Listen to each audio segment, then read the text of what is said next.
Welcome back to the stream. Today we're doing an update on World War III. So everybody already knows, Ukraine, Russia, then we got Pakistan and India. So that's basically what we're looking at military strength wise.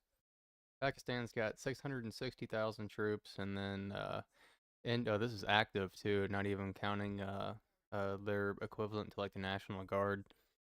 1.4 million. Freaking crazy. Defense budget drastically different, but a report that I saw a little while ago placed Pakistan having more nukes than India, but we're on Team India, I guess. So let's see what we got going on here. 2 dozen civilians were killed in a terror attack in Indian administered area of Kashmir last month. President Trump responding to the move. Damn.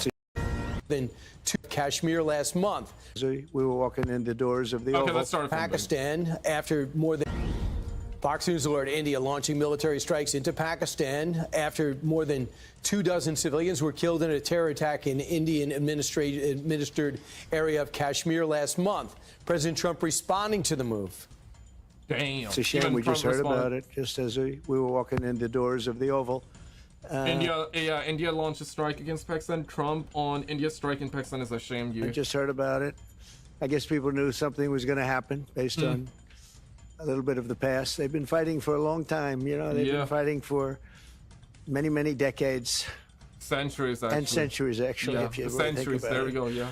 No, I just hope it ends very quickly. Facts. Yeah, man, because it's crazy. India is like, what, like 1 point some billion? Like, they're crazy, like, bro, like 1 point some billion. Pakistan is very, very small in terms of population, versus, of course, India. India's like, India and China, like, bro. I'm not really sure we should be so worried about this one because, if you look back at history and stuff, India, they've been in more, it's not the first time this has happened. There's history between Pakistan and India. India used to be, I think, like occupied by Britain or the UK or whatever. And Pakistan gained their independence in 1947. And that was from, see if it says it here. Yeah, from British occupied India in 1947. So they might just be a little bit salty, and that's why all this stuff goes on. Like it seems like they're half of the world population. If not, they're actually, in reality, they're closer to half. So yeah, and if one side nukes, the other side's gonna nuke, and it's like bam, bam, bam. You know what I'm saying? Like, yeah, you don't want that. Nobody wants that, right? Because if they start nuking each other, then of course we're gonna have this thing called nuclear winter. So the entire what would be bad? If Iran gets nuclear capabilities, and I think they're almost there. So world is gonna be affected by stock market's gonna go down, production, this, that, the other. There's just way too many things. And yeah, bro, like, what the hell, man? Like 2019 study, we're gonna get to that, man. I'm interested in that, actually. Like, who said this? Who predicted this? Because in 2025, seemingly we're closer than ever to a nuclear war. Of course, China and Taiwan situation has been going on for a minute. Their tensions have been pretty high, but not as high as Pakistan and India, right? Of course, you got North Korea, you got Canada versus US. Guys, come on now, man. Like, that's just child's play versus what's happening. Canada, of course, Israel. Canada versus the US, that's not really a serious deal. I mean, that's like,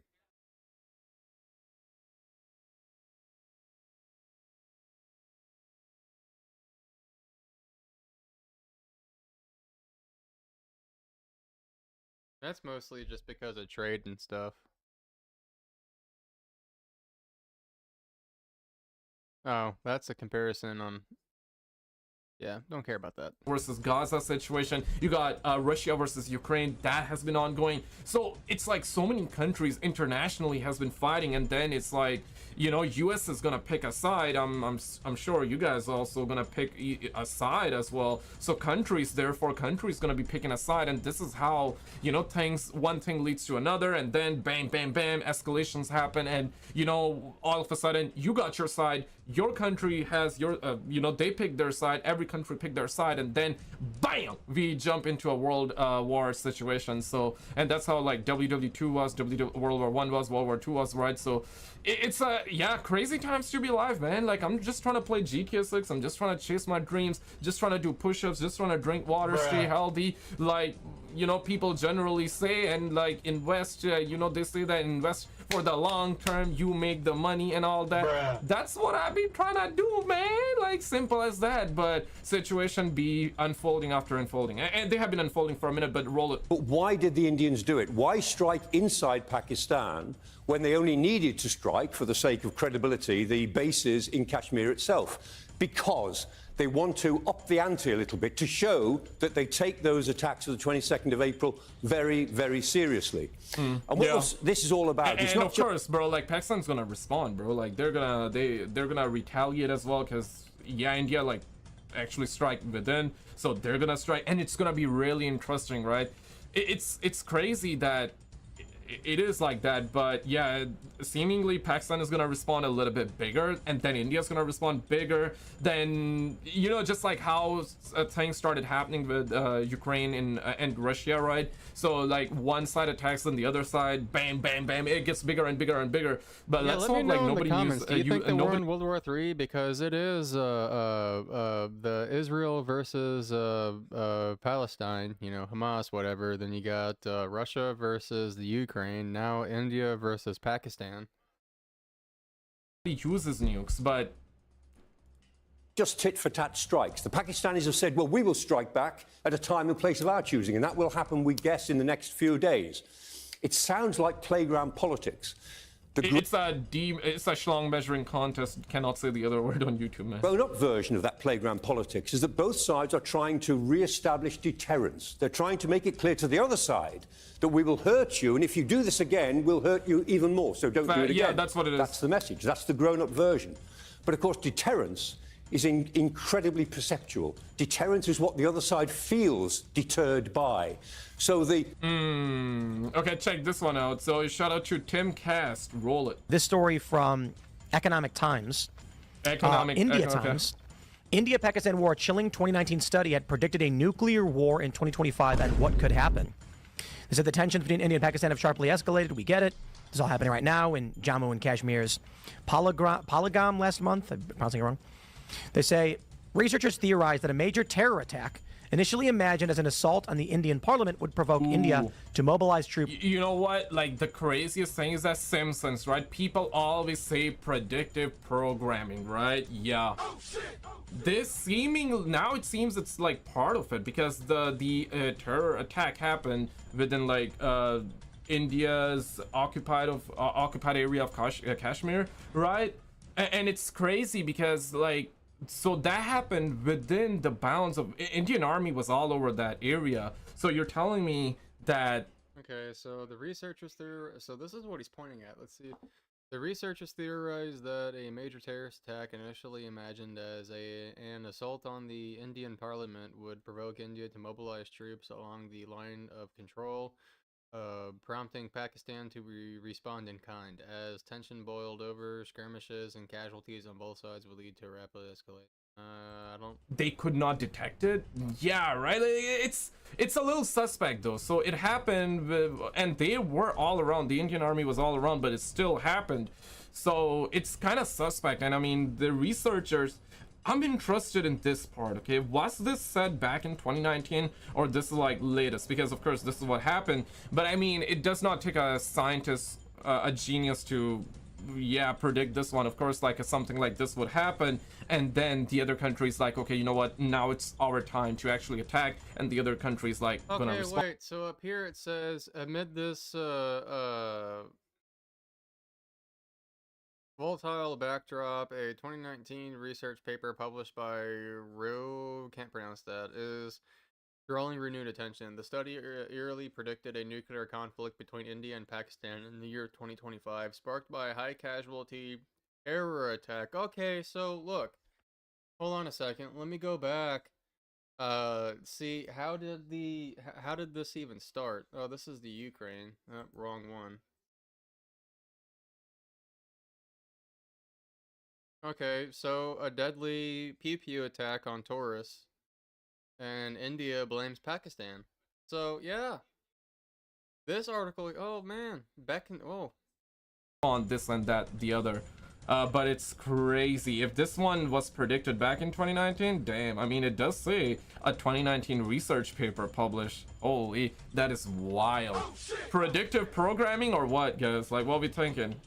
Because, oh, of course, the Rona, the COVID, I cannot talk about a lot about the thick situation because, like, you know, channels were shut down off of that. But, yeah, like, that was also planned, you know, like that. You know, so we've discovered that recently. I mean, we discovered that back then too, but like, yeah, now you can talk a little bit, but back then, oh crap. Even now, I don't want to talk a whole lot about that, but predictive programming or what, folks? What we thinking? Groups along the line of control, prompting Pakistan to respond in kind. As tensions boil over, skirmishes and casualties on both sides would lead to a rapid escalation, which is kind of what we're seeing. Dang, sort of. So it was holy. Okay, so that was really said back in 2019. That's correct. However, they go on to say, day one, Pakistan uses 10 tactical nuclear weapons. Okay, thank God that didn't happen. So that was wrong. That was wrong. Thank God. Yeah, I mean, this should be wrong. I mean, this should be false. I mean, we definitely don't want that. Like, you know what I'm saying? Like, we don't want to use nukes. Each with a yield of 5 kilotons within its own borders against Indian tanks. Yeah, not happened. Well, the strategy, if I understand correctly, is Pakistan has threatened if India invades, Pakistan will use nuclear weapons inside its own border, and India has said if you use nuclear weapons on our troops in your own border, we will still consider that a nuclear strike, and we will retaliate with nuclear weapons. Yeah, so India has a first use policy, although in 2019 they were kind of waffling on whether or not they were going to stick to that. Plus, also, like, do you trust government? You won't do it? I don't. No, yeah. Government bad, like literally everywhere. You know, that's one thing that unites people literally everywhere from all walks of life. Government bad, bro. Government always bad. Lower the taxes. No more taxes. Or I get it. There gotta be some, but damn it, man. No, lower the taxes, brothers. Lower the taxes. Why are we paying this much taxes for when you're not even safe, bro? Like, damn.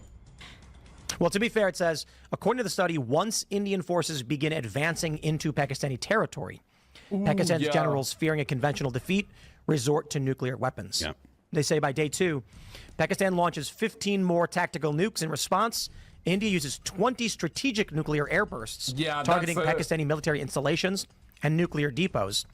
Rather than halting the war, India's escalation prompts a deadly third day. Yeah. Pakistan responds with 30 airbursts over Indian garrisons, naval bases. India retaliates.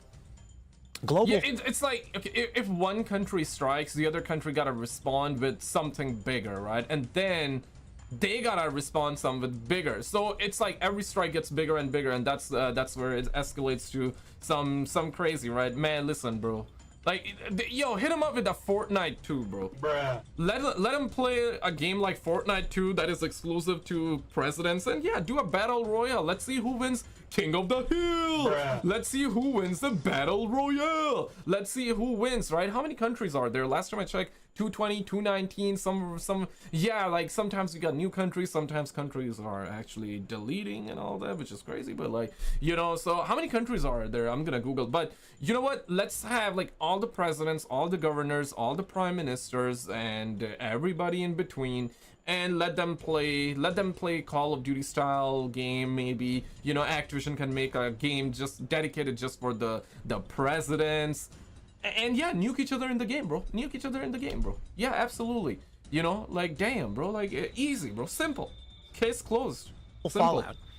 Assuming both countries possess around 250 nuclear weapons each, the researchers warn catastrophic consequences, 50 to 125 million immediate deaths, depending on weapon yield. Major Indian and Pakistani cities would be completely destroyed or rendered uninhabitable. Yeah. Healthcare, transportation, energy, and finance would be in ruins. But the devastation wouldn't stop there. The climatic effects of the smoke and firestorms would impact the entire planet, potentially triggering famines that could affect billions. Yeah, right. And you know what's crazy is that, of course, like, if we're gonna dive into conspiracies, because I love them, and I know some of you guys love that too, because we cover that content. Maybe you're new here, and that's fine. If you're new, you do not have to subscribe unless, you know, because I generally don't post this type of content. We post like variety of content, so that's why you don't gotta subscribe. You don't have to, right? Like, unless you want to, of course. But yeah, so there have I relate to this guy because I post a bunch of different stuff too. So his name is Skizzle. I'd suggest subscribing to him because he comes up with some really good stuff. Have been conspiracies, right? We've been covering UFO stuff, and you know there have been conspiracies that apparently the aliens do not like us using the nuke. So let's just say if one country is about to use the nuclear weapon, right? Will the aliens come down and like be like, okay, pause, brother, pause, like stop, tranquilo? Will they actually do that? If so, that's good. That means that nobody's gonna be able to use the. So I kind of take like a biblical approach to this stuff, and I think that fallen angels. I think that they're not like all knowing, so they're waiting for signs from God too.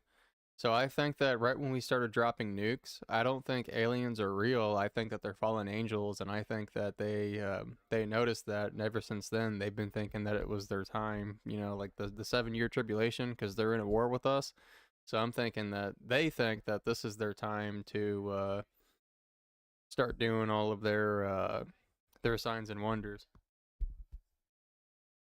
Nuke, right? But what if they're not that nice and we are able to use the nukes? Or what if we use it and then they come and then they invade us, right? Because there have been conspiracies, of course, not saying this is true, not saying this is false, this is just a conspiracy theory rather. But we hear this all the time, right? Because ever since US actually dropped nukes in Japan, Hiroshima and Nagasaki back in the around the WW2 era time period, right? Yeah, so the ETs, the aliens were interested. They were like, oh shit, like mankind's gonna blow themselves up. So we gotta start showing the hell up. We gotta show the hell up. And this is where we started like seeing more and more, and we got like crazy amount of UFO sightings happening all over the world. So that's like one of the conspiracy theory. But I'm interested, like, are they gonna show up now? Because it is time. Y'all boys better show up right now, because things are heating up. It seems like that we're closer than ever to a nuclear war. So these boys need to show up right now. Would be enormous and global in scope. Basically, my well, thought the good news is Operation Blue Sky. Let's just go over here. Operation Blue Sky. Type it in.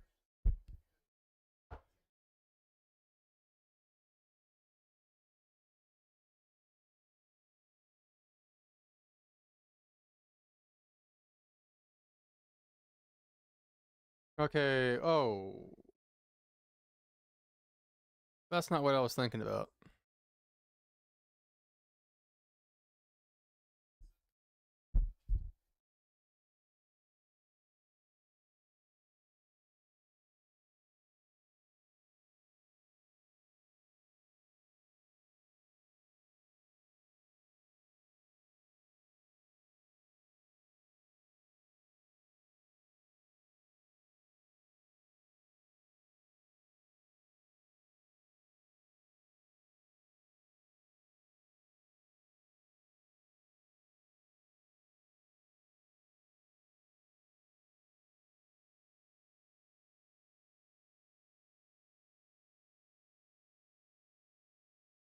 Oh, so it's Operation Bluebeam.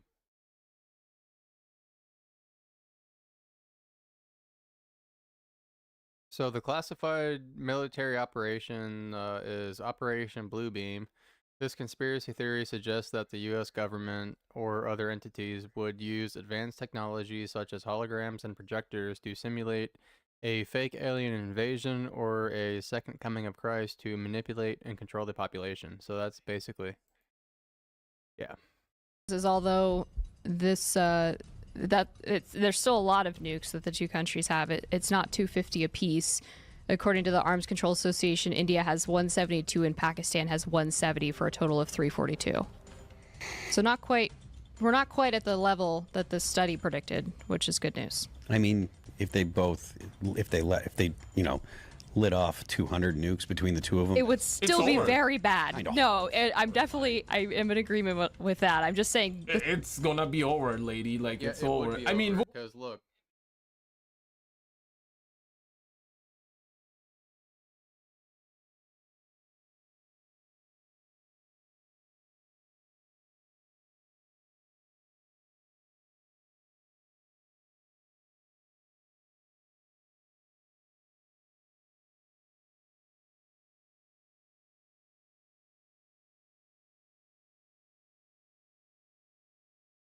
The spelling is so bad.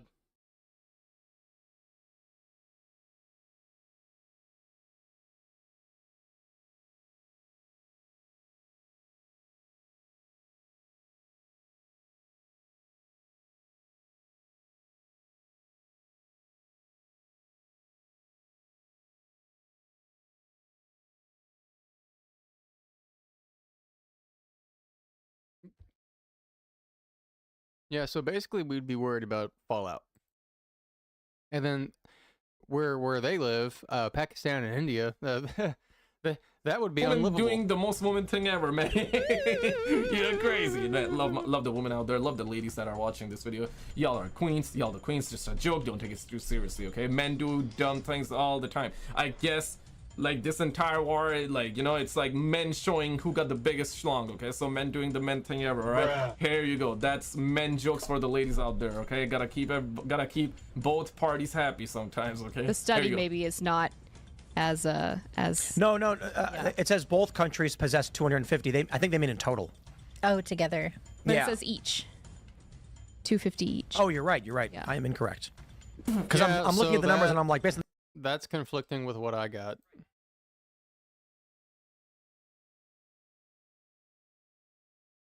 What is this? No, I'm not gonna put my email address in. No, wrong one.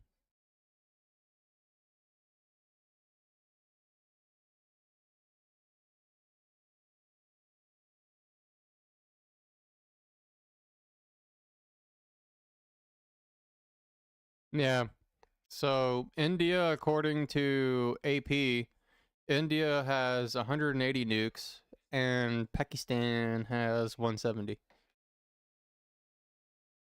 Numbers you gave, that's like 250. Or what did you say? 342. Bro, 250, 170, 100. It's bad. It is bad. It is bad. All right, let's get down to this here, okay? So the homie Trump, this is a historic meeting at the White House between Mark Carney and the homie Donald Trump, and the homie Mark Carney as well, all right? I'm in Canada, by the way, so yeah, man. Roll it. A warm welcome from U.S. President Donald Trump for Prime Minister Mark Carney. The Oval Office, the setting for the first meeting of the two leaders. With Trump playing host, he played up the cross-country friendship. I love Canada. I have a lot of respect for the Canadians. This face-to-face meeting comes during a season of frayed relations over trade, soured by the president's repeated suggestion that the U.S. should annex Canada. Oh, Melanie Jolie aussi était là. Ah ouais, ainsi calice là, tabarnak là, ma balle. Non, ma papa les couilles aujourd'hui là. Mais ouais. Any français here? Let me know, man. That's the homie Marco Rubio. Where's JD? Oh, JD West! Yo! But did you say thank you? We're gonna say thank you real quick before you ask us that question. Canada's the 51st state. As you know from real estate. Yes, should annex Canada's the 51st state.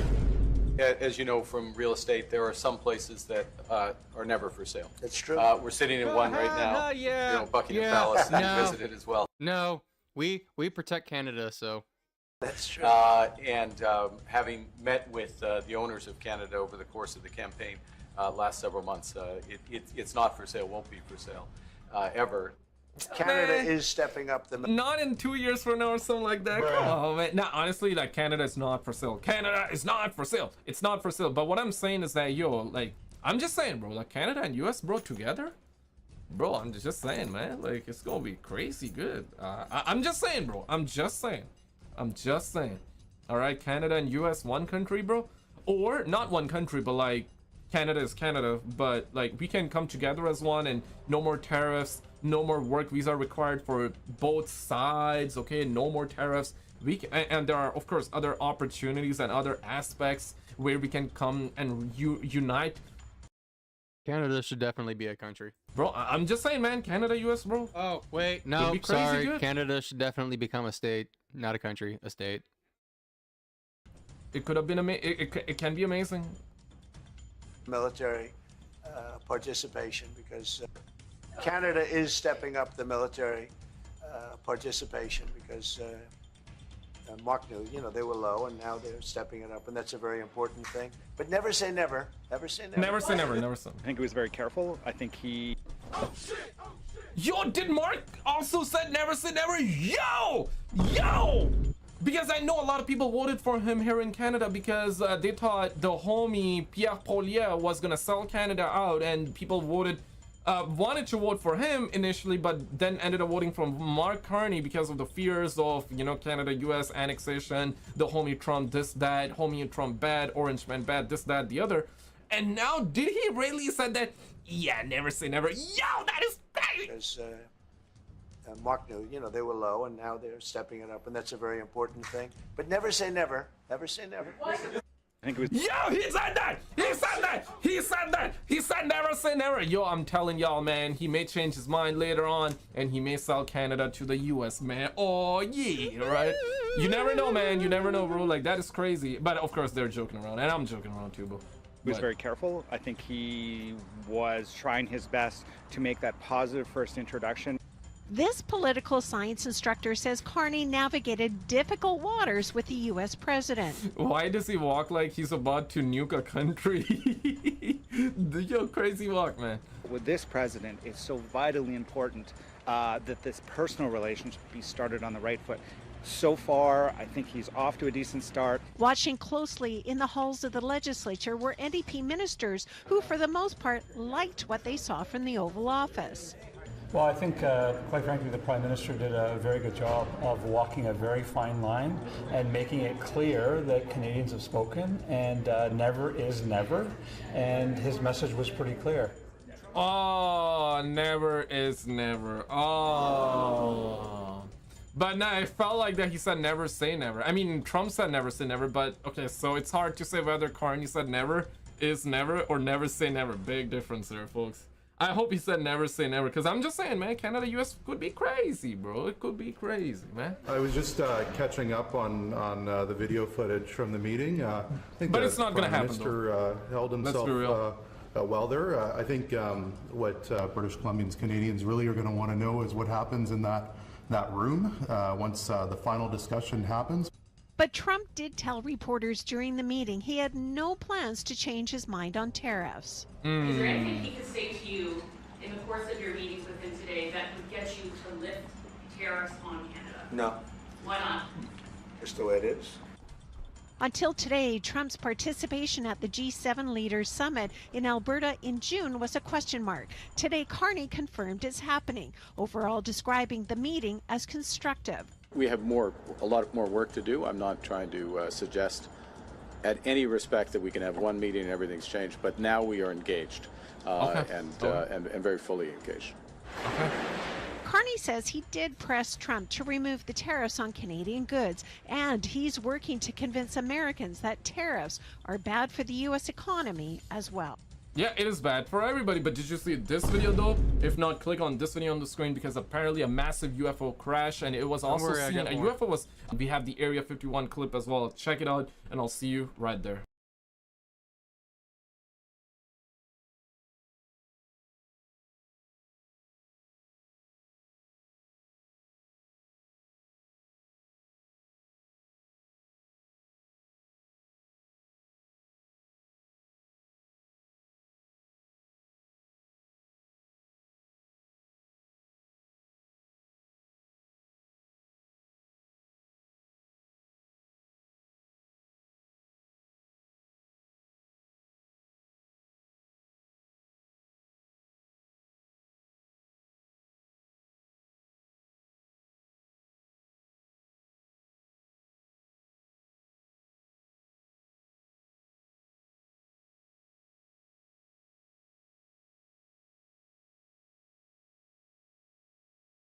You've spent millions of dollars in campaign funds on private jet travel over the years. When's the last time you saw Donald Trump during a campaign mode at National Airport? No, it doesn't. But he's also not fighting the oligarchy.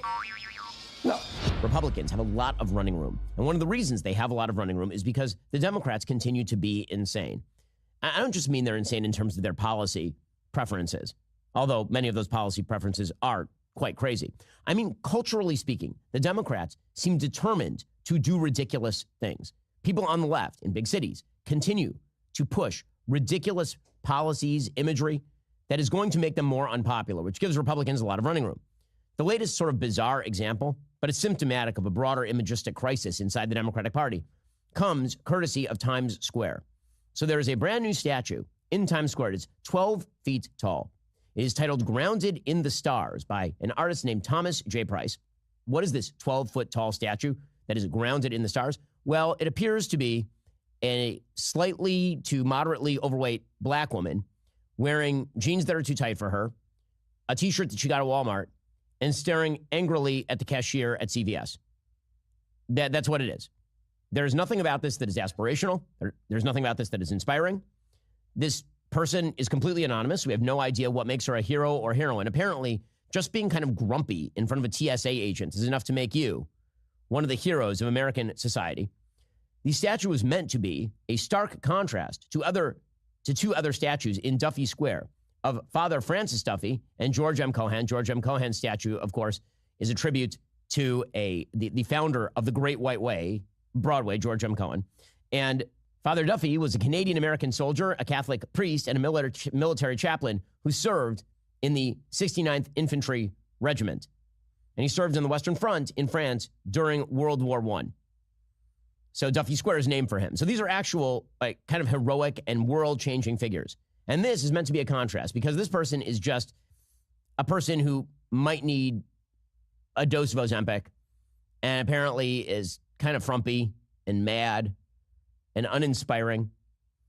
According to the website for this particular work, the work was created with the idea of disrupting traditional ideas. Always, when the left is constantly attempting to disrupt traditional idea, maybe the traditional idea is good. Like, you should have to do something heroic for us to build you a statue. It shouldn't just be a random black lady.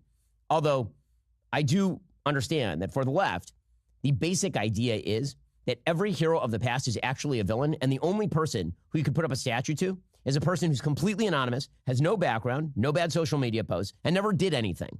Those are the people to whom we should build statues. There's nothing from the statue that makes this person in any way important to anyone else. And yet, I guess this sort of self-centered statue is supposed to represent the future of America and the future of Western civilization. Again, the work was created with the idea of disrupting traditional ideas of what a triumphant figure and challenges should be defined as. According to the website, Price's work offers viewers a unique opportunity to experience Times Square in a new light and share in a moment of personal reflection and empathy amidst the hyperactivity of the district. That's ridiculous. The whole thing is ridiculous. If you just want to see random people standing around in Times Square, you could do that with random actual humans. You don't need a 12-foot statue in order to accomplish this. It's silly. But that silliness has an underlying depressing message to it, which is there is no such thing as heroism. There is no such thing as iconic status that can be achieved by accomplishment. Basically, the only thing worth worshiping is a bizarre narcissism of do-nothingism. So if that's the sort of stuff the left wants to embrace, the right has a lot of running room. They really do. So we're going to watch Asmongold's video.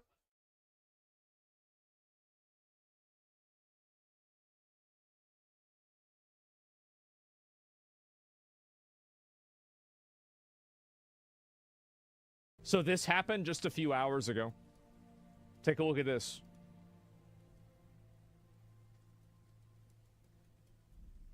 Jammu is a city in India. Is that or a place in India? Is that correct? I'm pretty sure it is. Mm-hmm.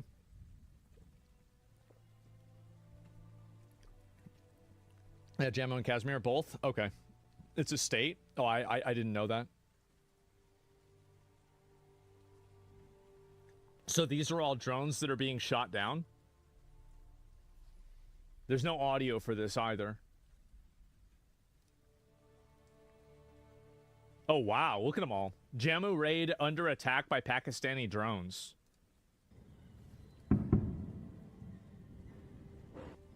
Wow.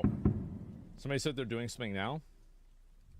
Is on Pakistan. The first provocation came from their side.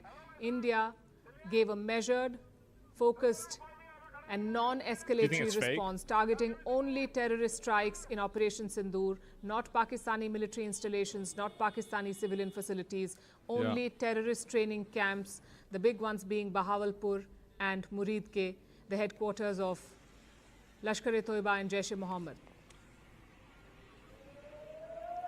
So this shit's all real. Pakistan in no mood to de-escalate, it seems, as these images show you. Copy-pasting the Hamas playbook using cheap projectiles to target civilian facilities. Why do you think there's not more live coverage of the stream? I'd appreciate it if you like to stream. Thank you so much. There could be. It's just getting drowned out by fake stuff. With missiles and strikes coming from Hamas. It's like literally predicted All by of these 1984. have been taken down. India has look at that. deployed the S-400 missile defense system. It is something that India bought in 2018 from the Russians, and this is the first time that it has been used in a combat operation. So they're using a Russian defense system.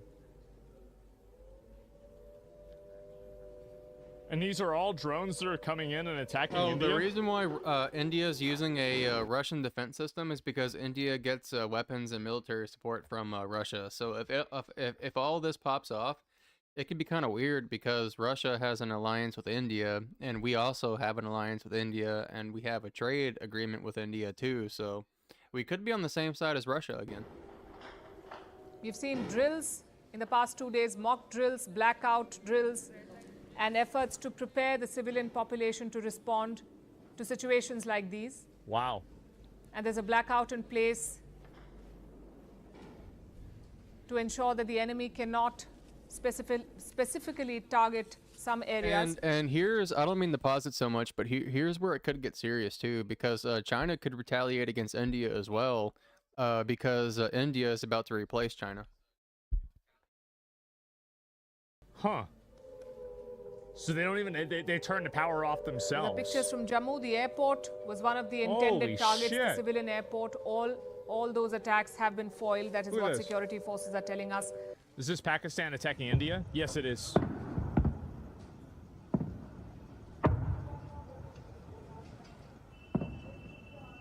We've also seen firing along the line of control, especially in Poonch and Kupwara.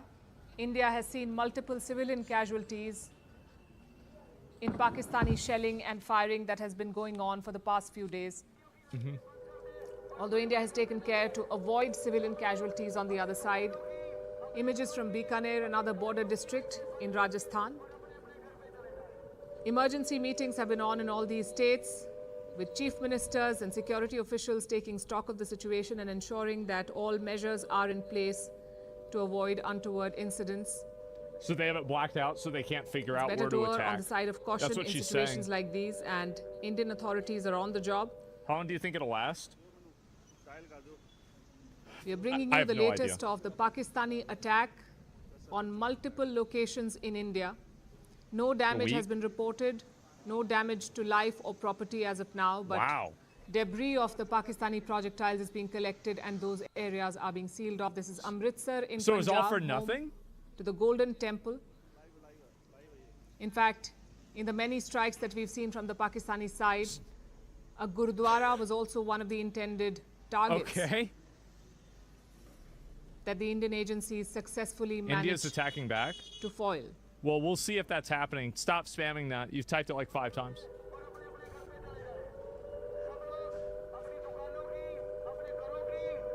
You can't trust anything? You're right. These are images from Udhampur in Jammu, I'm told. And Jammu was one of the first cities that saw this attack from the Pakistani side. That was the one that we were looking at earlier. More than 8 missiles from Pakistan have been brought down in Jammu by Indian agencies, and people being asked to take shelter, missiles too. Not venture out of their homes. The blackout very much in place.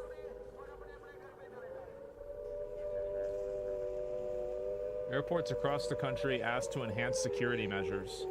Indian Army debunks any reports of a suicide attack. Well, that's good. The Indian government also trying to fight fake news on social media, because that is a real concern. Yeah, that's what I was seeing earlier.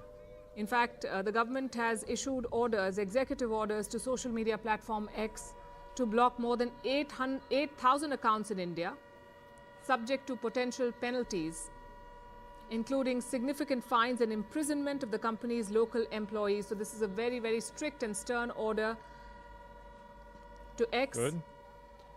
The platform's global government affairs team has issued a statement. They are going to comply for now, we understand. I mean, I appreciate that. This is Barmer in Rajasthan. Again, a blackout in place, a border village. I don't want to see them banned. I just want to see there be like a note. This is bullshit. Like we said, a lot of social Like, I'd media love to accounts see peddling that. fake news. That would help out a lot. Official agencies of the government of India have been at it, trying to debunk fake news. I assume all Pakistan channels are terrorists. A lot of clarifications as well on stories doing the rounds, stories being shared widely on social media platforms that are not correct. Old videos, old pictures that have nothing to do with India or Kashmir being shown as latest images. I think that if you are found to be posting something like this, I think they should ban your monetization. That we urge all our viewers to because I think the reason why this misinformation is so popular, trusted sources of information, the reason why it's so popular is because people are making money off of it. Take away the incentive and you stop the behavior. We can tell you that blackouts are still in place in multiple areas in India and Western Mr. Free Speech? Rajasthan. Yeah, that's really bad on Free Speech. You're making something up. You're creating a straw man. Amritsar, Chandigarh, You're getting permabanned. And of course, Jammu and Srinagar. By the way, his name? Union Home Minister Amit Shah has Xi spoken Jinping, to the Director General of the BSF, the Border Security Force, which guards the border with Pakistan. Okay. And he's also in touch with the chiefs of other border guarding forces to take stock of the situation along the international borders. Airport security has been stepped up. 24 airports in northern and western India temporarily shut.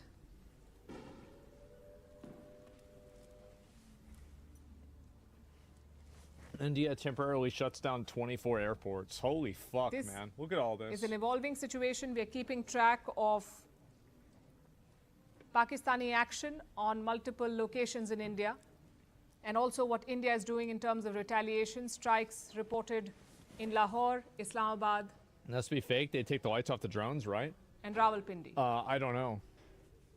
I mean, my understanding is that like Pakistan isn't as well funded. Very closely for you here on First Post. So they might not have the same type of technology. And verified information. Do stay with us and stay safe.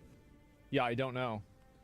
Yeah, let's see. Let's see if Pakistan is as well funded as India.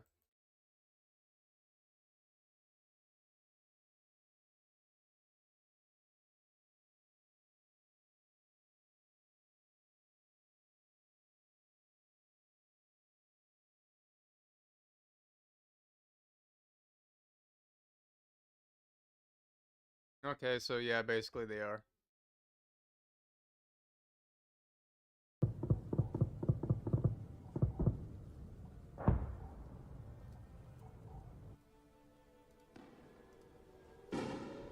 Jesus. Dude, the U.S. funds Pakistan? I don't know. I mean, probably if there's a terrorist organization in the world, I just assume that we're funding them. The escalation between India and Pakistan, and we are bringing you the latest Well, updates. it would have happened through aid. So let's see if we've sent any aid to Pakistan.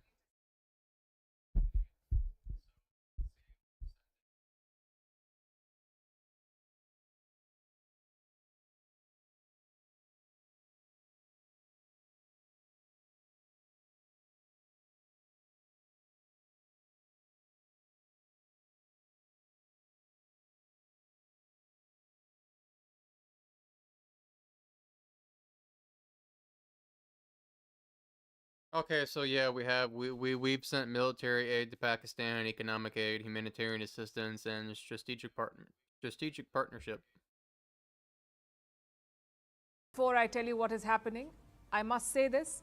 On First Post, we are not chasing speed, we are chasing accuracy, and we are only bringing you information that has been confirmed by multiple official sources. This is what has been happening over the past few minutes. Look at the chat. Pakistan began air attacks on Jammu. It happened around 9 p.m. India time. After that, the attacks were expanded to other north and western Holy cities. shit. What you're seeing on your screen are images from Jammu. You can see red flares in the sky. Soon it spread to other parts, Akhnur and Udhampur in Jammu and Kashmir and Jaisalmer in Rajasthan. Pakistani drones were seen over Punjab and Rajasthan. Attempts were made to strike military targets in Jammu, Pathankot and Udhampur. Also, the civilian airport in Jammu was reportedly one of the targets. India's air defense systems kicked in. Sources say the S-400 and Akash missiles were used to shoot down these projectiles that came from the Pakistani side. God damn. At least 8 missiles were fired from across the border on Jammu itself. Is that wild that you're watching a war live? In response, India has apparently hit back at Lahore and Islamabad. So India is already attacking them too. Very significant. These are the initial reports that we've got, but we are waiting for an official word on this because holy shit, it would mark a direct attack on Pakistan's capital. Attacking a civilian airport? Back in New Delhi, political huddles are underway. The Prime Minister is being briefed by the National Security Advisor. Defense Minister Rajnath Singh is also in contact with the defense chiefs. And we are seeing the impact elsewhere. The IPL match in Dharamshala has been suspended. All the players were rushed out and over 20,000 people were installation by Pakistan now once again and will be responded to and is being responded to appropriately. Remember, India's operation was focused on terrorists, but Pakistan is targeting civilians and military sites. They're expanding the scope of this conflict and they're quite open about it. Today, Pakistan's defense minister gave an interview. He vowed to hit Indian military installations. We will not hit the civilian population, not at all. We'll refrain from that. I thought they already did. We'll definitely hit their military installations. Military installation, their bases, their forward positions on all the 3 control line, working boundary and international boundary. Military installations and forward positions will be hit by Pakistan is what their defense minister just said. You heard him speak.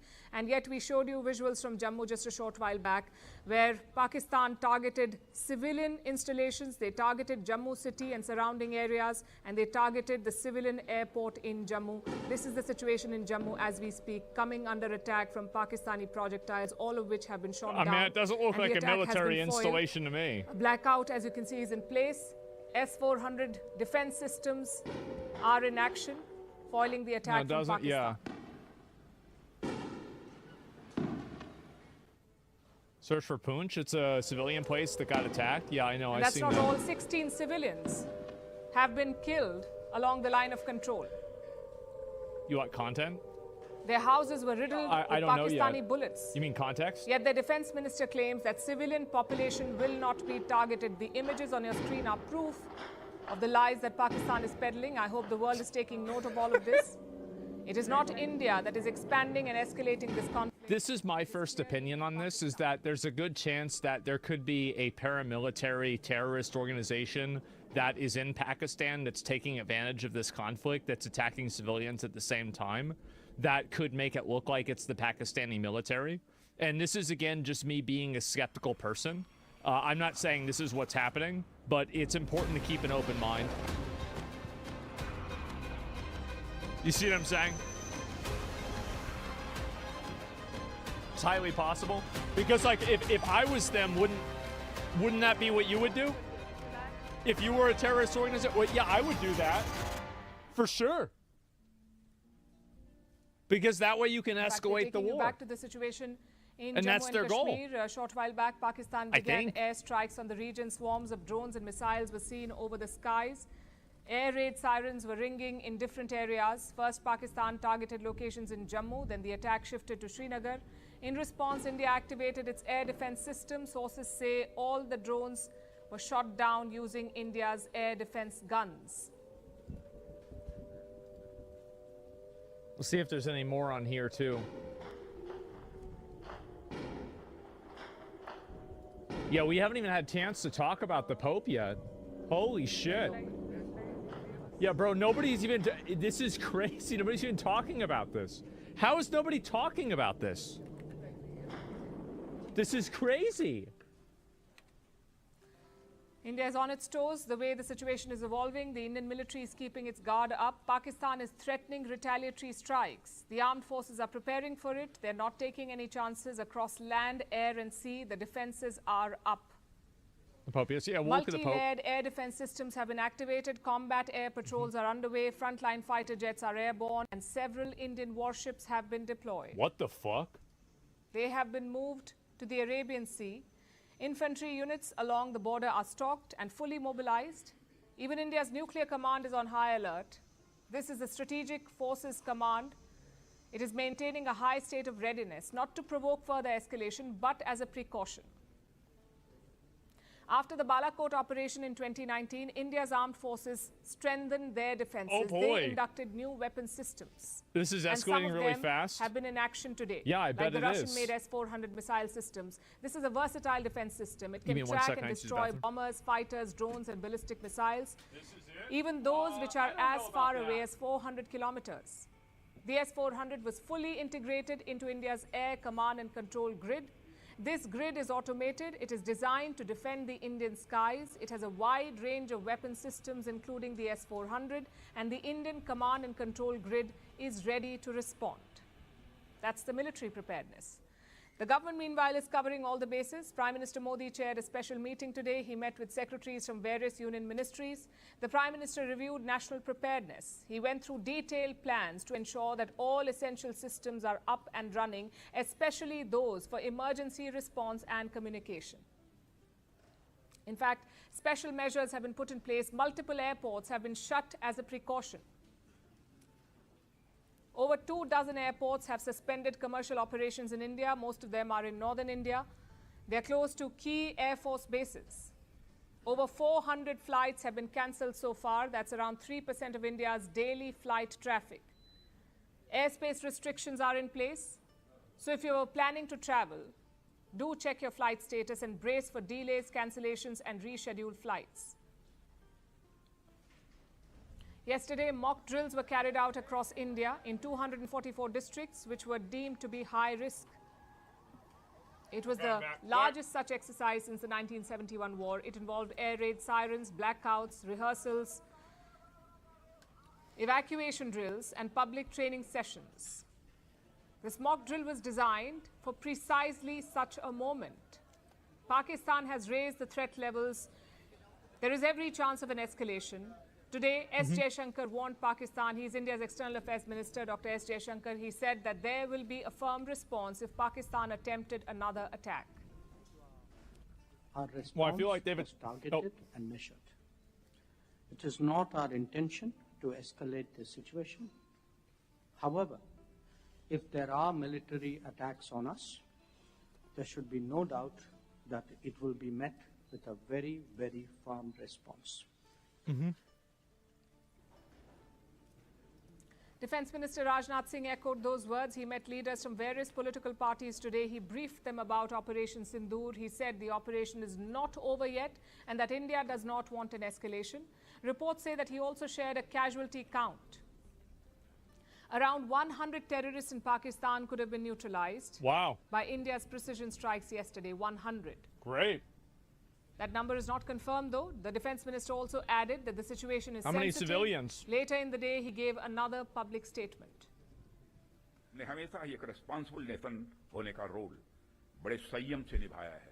acted as a responsible nation, showing great patience. We support resolving disputes through dialogue. परंतु इसका अर्थ यह नहीं है कि हमारी सहनशीलता का कोई नाजायज फायदा उठाए. You just believe what the government says in regard to civilian versus terrorist death? हमारे इस संयम का फायदा उठाने की Why would you even say that? उसे कल की तरह ही क्वालिटी कार्रवाई का सामना I करने के लिए proactively भी said पूरी तरह से तैयार रहना that. Why होगा. aren't they announcing the civilian deaths? So India is not backing down. There is a clear message from New Delhi to Yeah, Islamabad. he even just it has said it. struck twice. Now Indian forces are ready to strike again. If Pakistan chooses the path of escalation, India's answer will be swift and strong. There literally aren't any. If they killed them with no civilian deaths, they would have said that. I think the implication, this is just me, again, look, this is the way I approach everything. I assume something is a lie, and I work backwards to prove that it is true. That's the way I think. If you're showing only the kills of the terrorists, and you're not reporting the civilian deaths, I think there's a reason for that. Oh, there's this guy, Dishonest Abe. Pakistan loses, bro. It's been 36 hours put him since in the India struck crosshairs? Pakistan, and their losses are mounting. India has demolished 9 major terror hubs. Pakistani leaders have done the rest by going on international news channels and completely exposing themselves. He looks like that. The images and sound bites tell the story. Let's start with the major terrorist facilities, Muridke and Bahawalpur. Muridke is called the nursery of terrorism, and for good reason. It is located just 40 kilometers from Lahore. Muridke is home to the Lashkar-e-Toiba. In fact, it houses the Lashkar's beating heart, the Markaz-e-Toiba, a 200-acre fortress of fanaticism. Let that sink in. 200 acres. Is that it now? For a terror complex. It makes it one of the largest terror complexes in the world. Not Hundreds anymore. of people are recruited and radicalized here. They are trained to kill, destroy, and die. Let me pull a satellite image for you. This is the Lashkar complex in Muridke, a fully functional complex with schools, hospitals, and living bombed quarters. yesterday? Yeah. Ajmal Kasab was trained here. Osama bin Laden gave money to build a mosque here. That's the OG It is Terry. clearly a hub for terrorists. That's the OG, man. And this is where there India he is. struck on Wednesday night. Satellite images show extensive damage, especially to this complex. Two know that guy? were fired Yeah. by India in the premises we are standing, and the other 2 attacks were carried out after a brief gap. He looks so And, happy. The whole 4 attacks Yeah, were he carried out did. in less than 10 minutes. So 4 buildings have been demolished. One is the admin block just behind you, and the mosque behind me, and additionally 2 residences. So you've seen the demolished structure. Now let's take you to Bahawalpur, another major terror hub. This is home to the Jaish-e-Mohammed and its founder Masood Azhar. The main target was this structure, the Markaz Jamia Masjid Subhanallah What does it look like now? complex. This is the main headquarters of the Jaish. The complex included the residence of Masood Azhar, the mastermind of the 26/11 Mumbai terror attack of 2008. Oh, wow. The Markaz also had training facilities where youth were indoctrinated and radicalized. You can see the sprawling facility on your screens. This looks and different. this is what it looks like after India strikes. Okay. There is extensive damage, You can see the especially hole. to the Markaz. Yeah. Yep. You can see more than just the dang hole. The explosions, which occurred at 2:30, had led to a total of 37 emergency cases being brought to us. This is a doctor from there. Among them, there were explosive-related injuries and chest trauma. Yeah, I would assume that. 14 people close to Masood Azhar were killed in the strike. 10 Holy family shit. members and 4 aides neutralized by India. 10 family members. One of them was Abdul Rauf This Azhar. is the guy. He is the brother of Masood Azhar. Rauf was the operational head of the Jaish-e-Mohammed. He was behind Yeah, the he killed that IC American 814 journalist. hijacking in 1999. Yep. He also kidnapped and killed Daniel Pearl, the American journalist from Wall Street So Journal. this guy's like a career In terrorist. killing Rauf, India has done the Americans a favor. And we finally I want got to him? underline this. Through Operation Sindoor, India has Damn. avenged an American journalist too. That's a rip bozo. But I would say don't wait for a thank you Gotcha, note. bitch. Coming back to Muridke and Bahawalpur, these were not random targets. Mm-hmm. Together, they represented the twin pillars of Pakistan's terror machine. Ideological radicalization in Muridke and operational planning in Bahawalpur. I mean, if they actually killed him India and he was struck there, both of I them gotta in believe one India night. on this one. Why the fuck it do was you quite have a like a setback to terrorist Pakistan's terror MVP in your And area? if this double whammy was not enough, there was more trouble yesterday. In Rawalpindi, a drone hit the city's cricket stadium. This was just Yeah, before how did he Pakistan get here? Super League match. Pakistan Super League match, which included foreign players. Smart move now by the India. organizers Yeah, are it shifting is. the remaining matches to Karachi. Reports say some players from England are looking to leave the country. Mhm. This will be another blow to Pakistani cricket, which is already down in the dumps. Meanwhile, airports in Lahore, Karachi and Sialkot remain shut. Bro, no she just flights are talking taking shit. off from there, and that means more losses for Pakistan's dilapidated airline industry. Jesus. In the restive province of Balochistan, there have been twin attacks. 14 Pakistan Army soldiers were killed yesterday. God the Baloch damn. Liberation Army has claimed responsibility. So long story short, the generals in Rawalpindi are suffering one setback after another. And the so-called leaders in Islamabad are adding to their misery. Look at their defense minister, Khwaja Asif. Yesterday, he went on CNN, the American channel, and he claimed that Pakistan had downed 5 Indian jets. Yeah, that's what I heard The yesterday. anchor asked him for evidence. Do you know what Asif said? He said it's all over social media. That's their source of information, social media. Next time, maybe he'll be quoting his family WhatsApp group.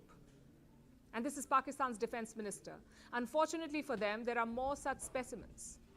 Like Information Minister Ataullah Tarar, he is denying the existence of terror camps altogether. He says India attacked. What is this? Pakistan has never struck first, but we have the right to self-defense. Oh, this is the guy from yesterday. Civilians have been targeted, and I have, pictures and images of women and children who are badly injured in hospital. So civilian localities, dishonest and Dave. the mosque which has been attacked. The fact is, India did not attack Pakistan. India struck terror camps in Pakistan, and it demolished the factory floor of global terrorism. Well, if they didn't attack terror groups, then why did the bombs kill a terrorist? Like, and this isn't like, this is like a Steph Curry level terrorist too. Like, this guy's been in the game for years.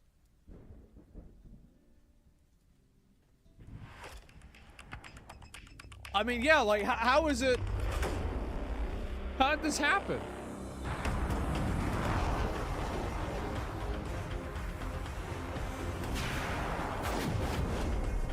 How Pakistan get nukes? I don't know. Is this, what is this, like a kill cam montage?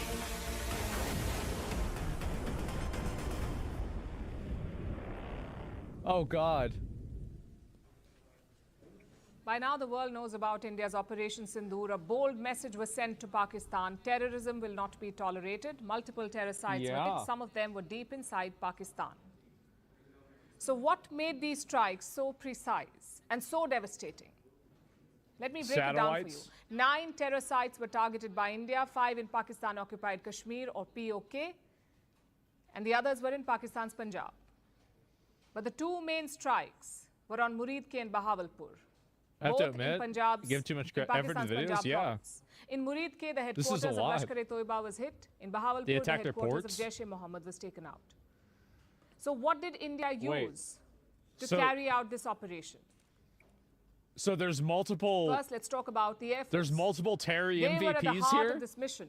Frontline fighter jets How is like it the that you're Rafale bombing civilian places, but all the Terry MVPs are there? Central and northern India, they maneuvered themselves into what is called an optimal firing position.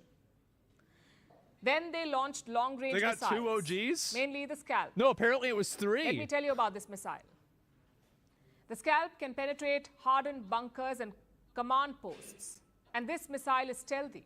That explains how the Scalp flew undetected into Pakistan. It has a range of up to 400 kilometers. Damn. The Rafales fired these missiles while staying in the Indian airspace. And all of this happened at 1 o'clock in the night. Yeah, it's usually when they do the bombs. In Bahawalpur in 12 minutes. The Jaish-e-Mohammed headquarters were hollowed out. How many freedom units is that? I've shown you the damage. 300 miles or something like that. I don't know. Nobody knows. 180. Yeah, I don't remember. So this is the Terry headquarters. Missile penetrates structure before exploding. Damn.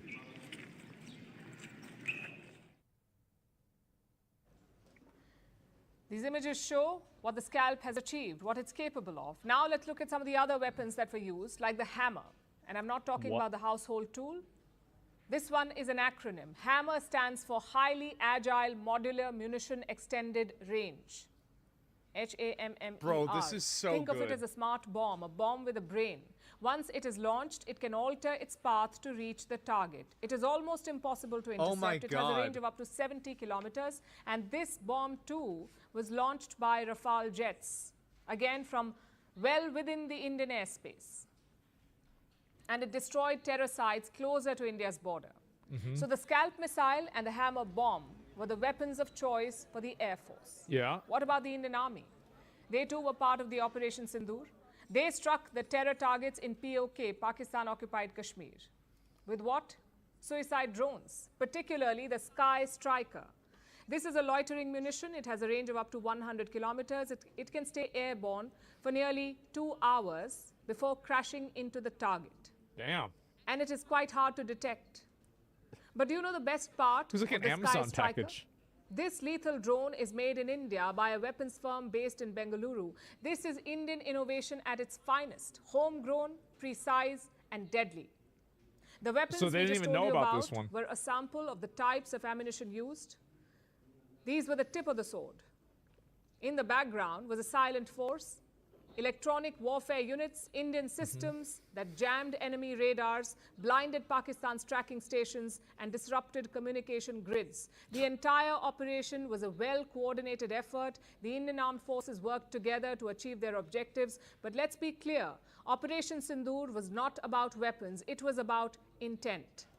It really... India targeted terrorist camps, not civilian areas. Not Pakistani military Well, yeah, installations. that's why they killed terrorists. The mission was over in 25 minutes flat. The kind of weapons used were meant for targeted destruction. This was not an act of war. This was a mission to build deterrence with precision. It was retaliation with restraint. And it was a declaration that India's red lines are real.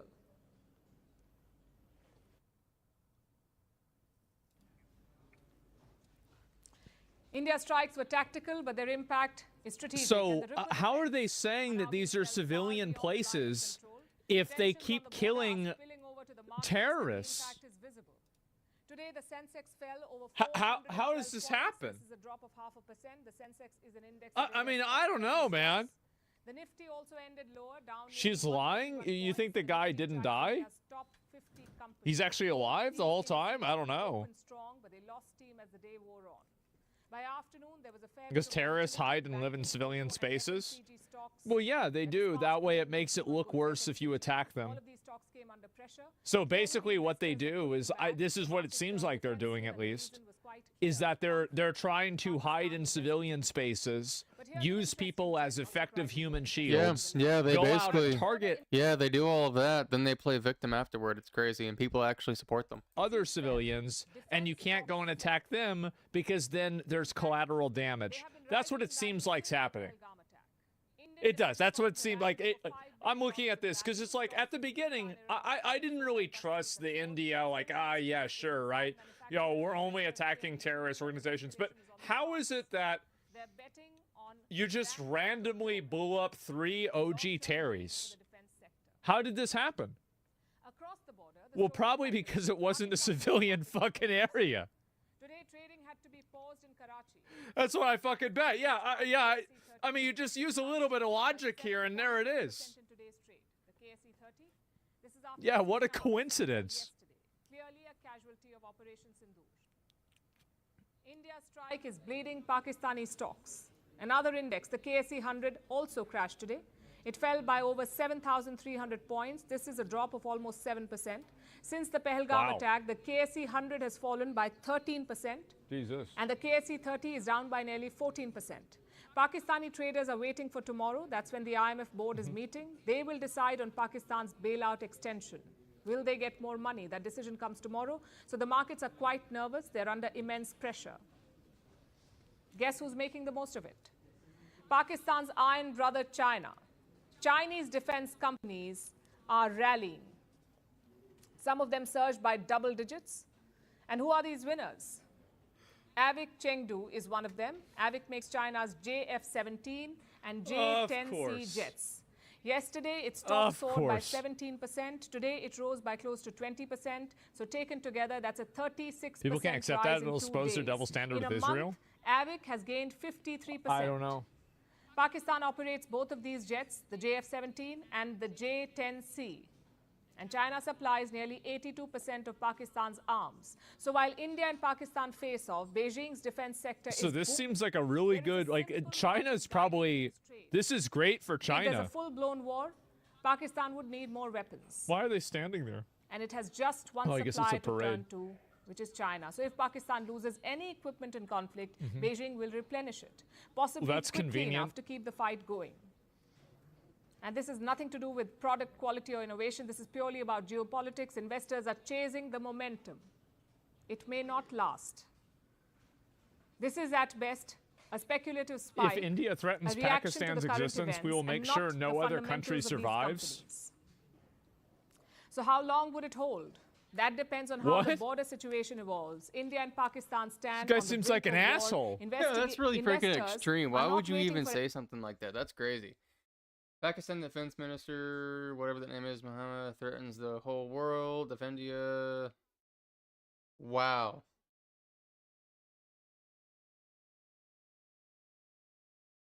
Escalation, they're already pricing it in. What do you mean? And defense stocks are where that bet appears is to be accurate. Yeah. Let's once again take you to the situation in Jammu. He as said, it if develops, our existence is under threat, And he nobody will exist. He actually said that. What the Defense fuck? sources saying that we are aware of an attempt and we are fully prepared to thwart what is coming from the other side. We've seen missiles, 8 missiles launched from Pakistan targeting Jammu Civil Airport, Samba, Arispura, Arnia, Aknoor, Srinagar, Jaisalmer and nearby areas. Putin said the same thing about Russia. Were successfully intercepted by the S-400 air defense system. Multiple locations came under attack. Hoshiarpur, Pathankot. In Baramulla too, locals heard 2 explosions. In Kathua, Samba and Aknoor, which is also in Jammu. And drones fired at Jaisalmer too. 8 missiles have been shot down by India in Jammu. Okay. And the target was, among the targets was the Jammu airport, of course, a civilian airport. The drones were successfully neutralized mid-air. So these videos are the ones that are accurate. Of advanced technologies. No damage, no casualties have been reported so far. An assessment of the situation is still on. Like I said, this is a developing situation. 8 projectiles, mostly surface-to-surface missiles, have been shot down by India's air defense mechanisms. This is the update that we have for you from Jammu. We can do something real quick.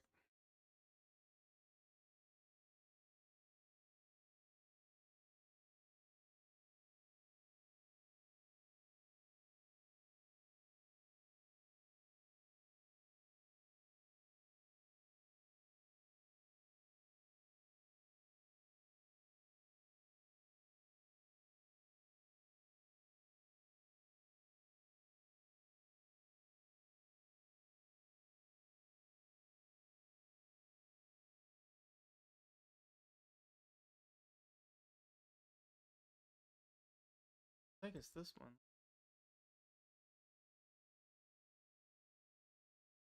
No, wrong one.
Pakistan striking so nobody even got killed yet again in India. It was all for nothing. Wow.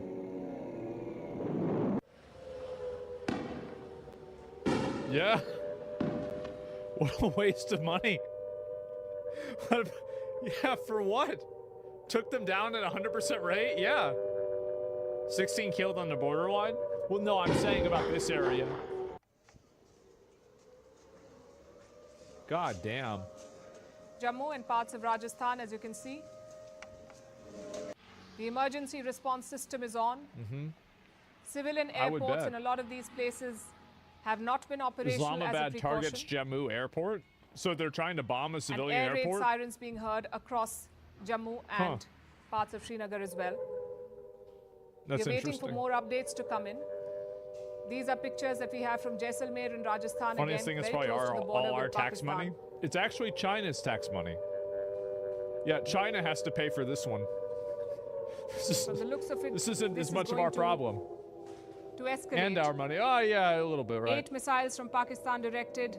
They're targeting civilians? At Satbari, well, that's what terrorists do. and Ernia, all intercepted and blocked by air defense units.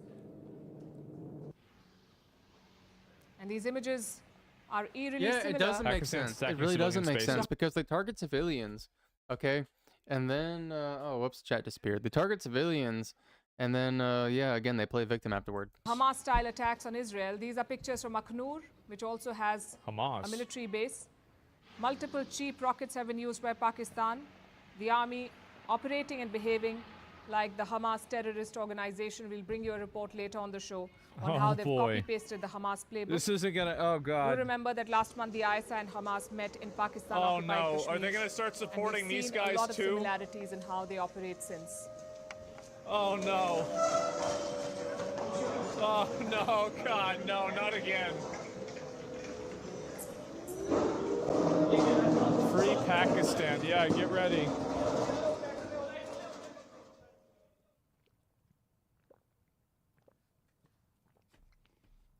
Let's say squat up. Yeah, During holy conflicts, shit. there's a lot of focus on social media. Sometimes governments tighten their grip.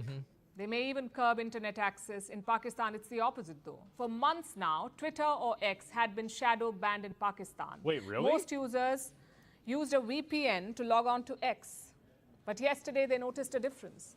X was accessible in Pakistan even without a VPN. So you could just... You know why? Because Pakistan wants to amplify its fake news. Yesterday, we debunked some of it, and we've decided to keep it going.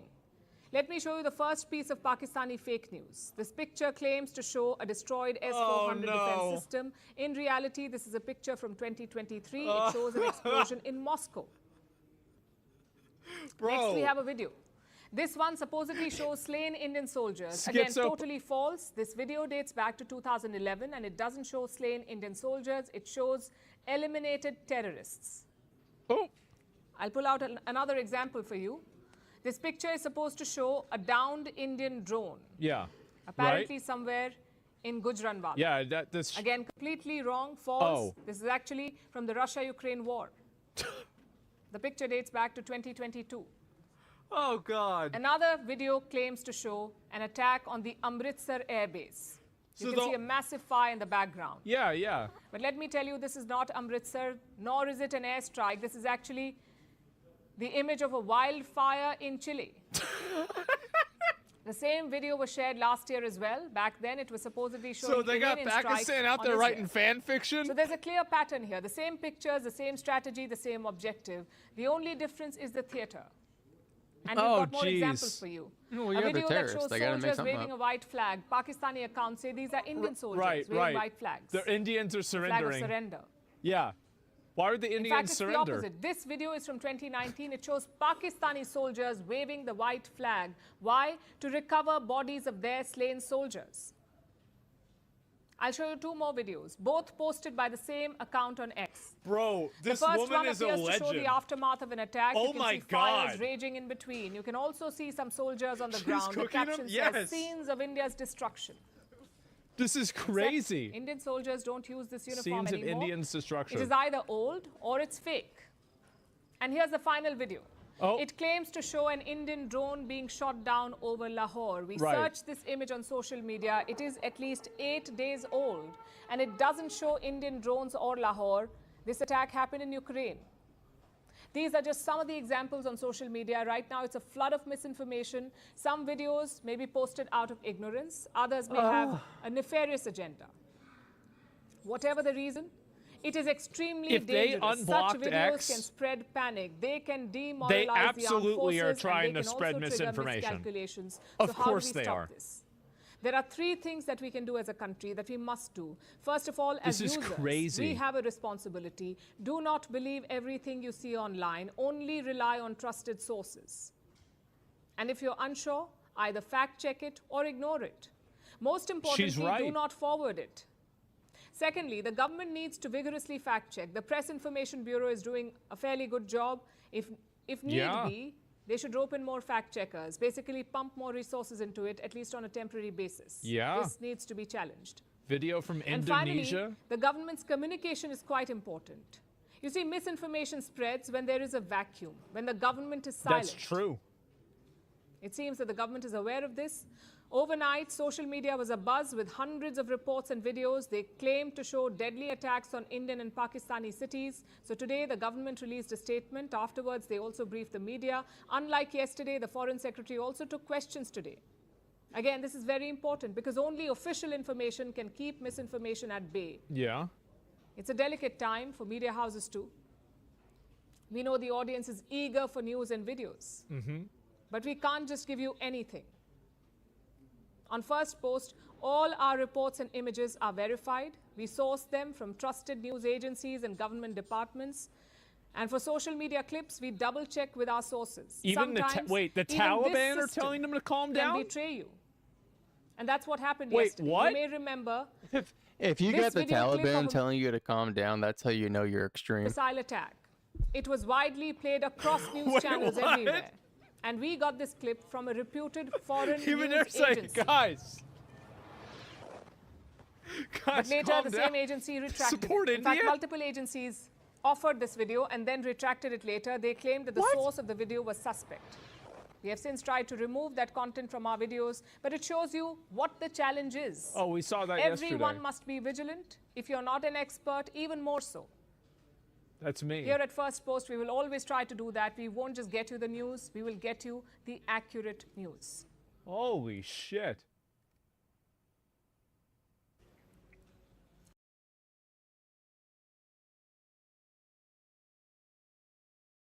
Yeah, that's crazy. Sometimes I like to read several books.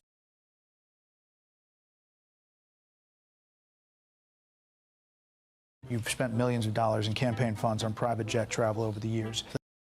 69th Infantry Regiment. And he served in the Western.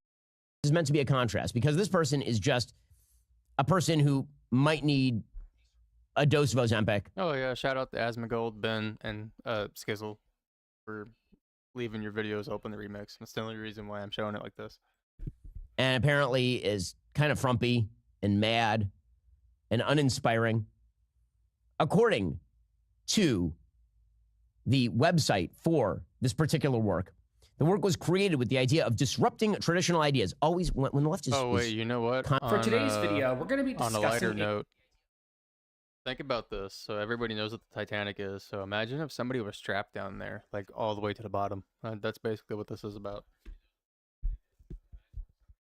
A question related to the sinking of the RMS Titanic that many people have been curious about since the ship went down on April 15, 1912. And that question is, could anyone have been alive, trapped inside of the Titanic after the ship sank? Now, immediately... Actually, let me make sure that he has this open, so hold on a second.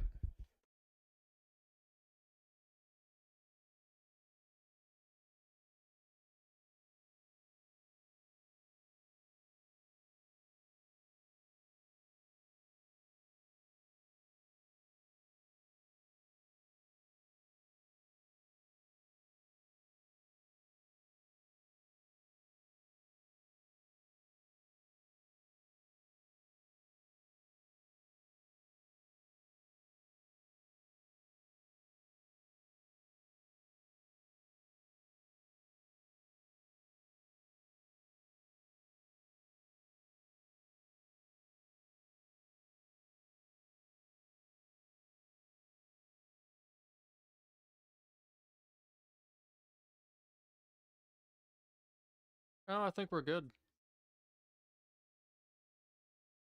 Immediately, you're probably thinking, there is no way anybody could have been trapped alive inside the Titanic after she went down. The ship was full of water. There's simply no way this could happen. Well, truth be told, guys, the true answer to this question may surprise you. And that's what we're going to be discussing in today's video. I hope you enjoy. This is it. This is a trifecta video where I finally get to talk about the military while simultaneously... For today's video, we're going to be discussing a question. The waterline.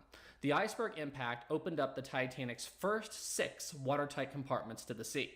Now, the Titanic was divided up between 16 individual watertight compartments separated by 15 watertight bulkheads, and the Titanic could remain afloat with her first 4 compartments breached, but not 6.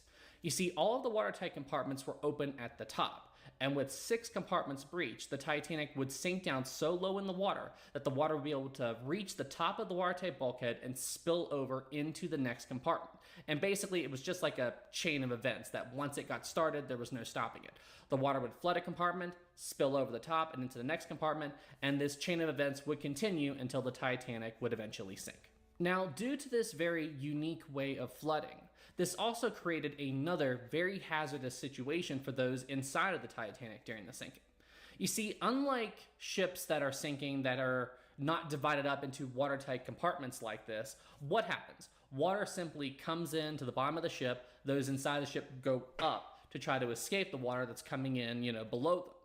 But in the case of Titanic, where you had this situation where water had to fill up one compartment before it spilled. So I look at this. Car vibrate. I can probably fix that later. I look at this because average view duration 5 minutes and 30 seconds. So I'm gonna start making like actual videos, and then I'm probably just gonna make them 5 minutes long. And then I'm not monetized on YouTube yet or anymore, so I will be in probably about another month. So once I am, then I think I can probably keep people's attention for about 5 minutes. Over into the next compartment. Well, those inside the compartment that are just aft of the one that is currently flooding, well, if they're still down there when water breaches the top of the compartment and spills over, they would find themselves in a situation where water is coming down on them from above, and they could easily find themselves trapped in that compartment if they weren't careful. Now, this created a very unique manner of sinking where even though the Titanic was definitely going to founder, because each of these compartments had to flood first before it went further back, for the most part. There are some exceptions to this, but yeah, for the most part, this created a scenario where the Titanic was going to sink, but it was going to sink very slowly. And this also helped stabilize the ship during the sinking, because I don't know if any of you have ever picked up on this, but one very unique thing about the sinking of the Titanic that almost no other ship that sinks can say is that the Titanic didn't capsize. The Titanic did develop some degrees of list here and there during the sinking, but for the most part, the Titanic sank very stably. And this is due to the watertight compartments and the very to sink to a depth of roughly 100 feet or so. There was one man That's the part that I wanted to see. Nobody, so basically, in the back half of the ship, people could have survived, but only to a certain depth, because when the pressure starts getting pretty big, there was actually a implosion, so that would have taken everybody out. But it is possible that they could have made it to like the depths of like 300 feet or something like that. I'm not sure if 300 feet's right, but something like that. Who managed to find his way into a air pocket within this shipwreck 100 feet down. So escape is impossible for him. He is literally trapped.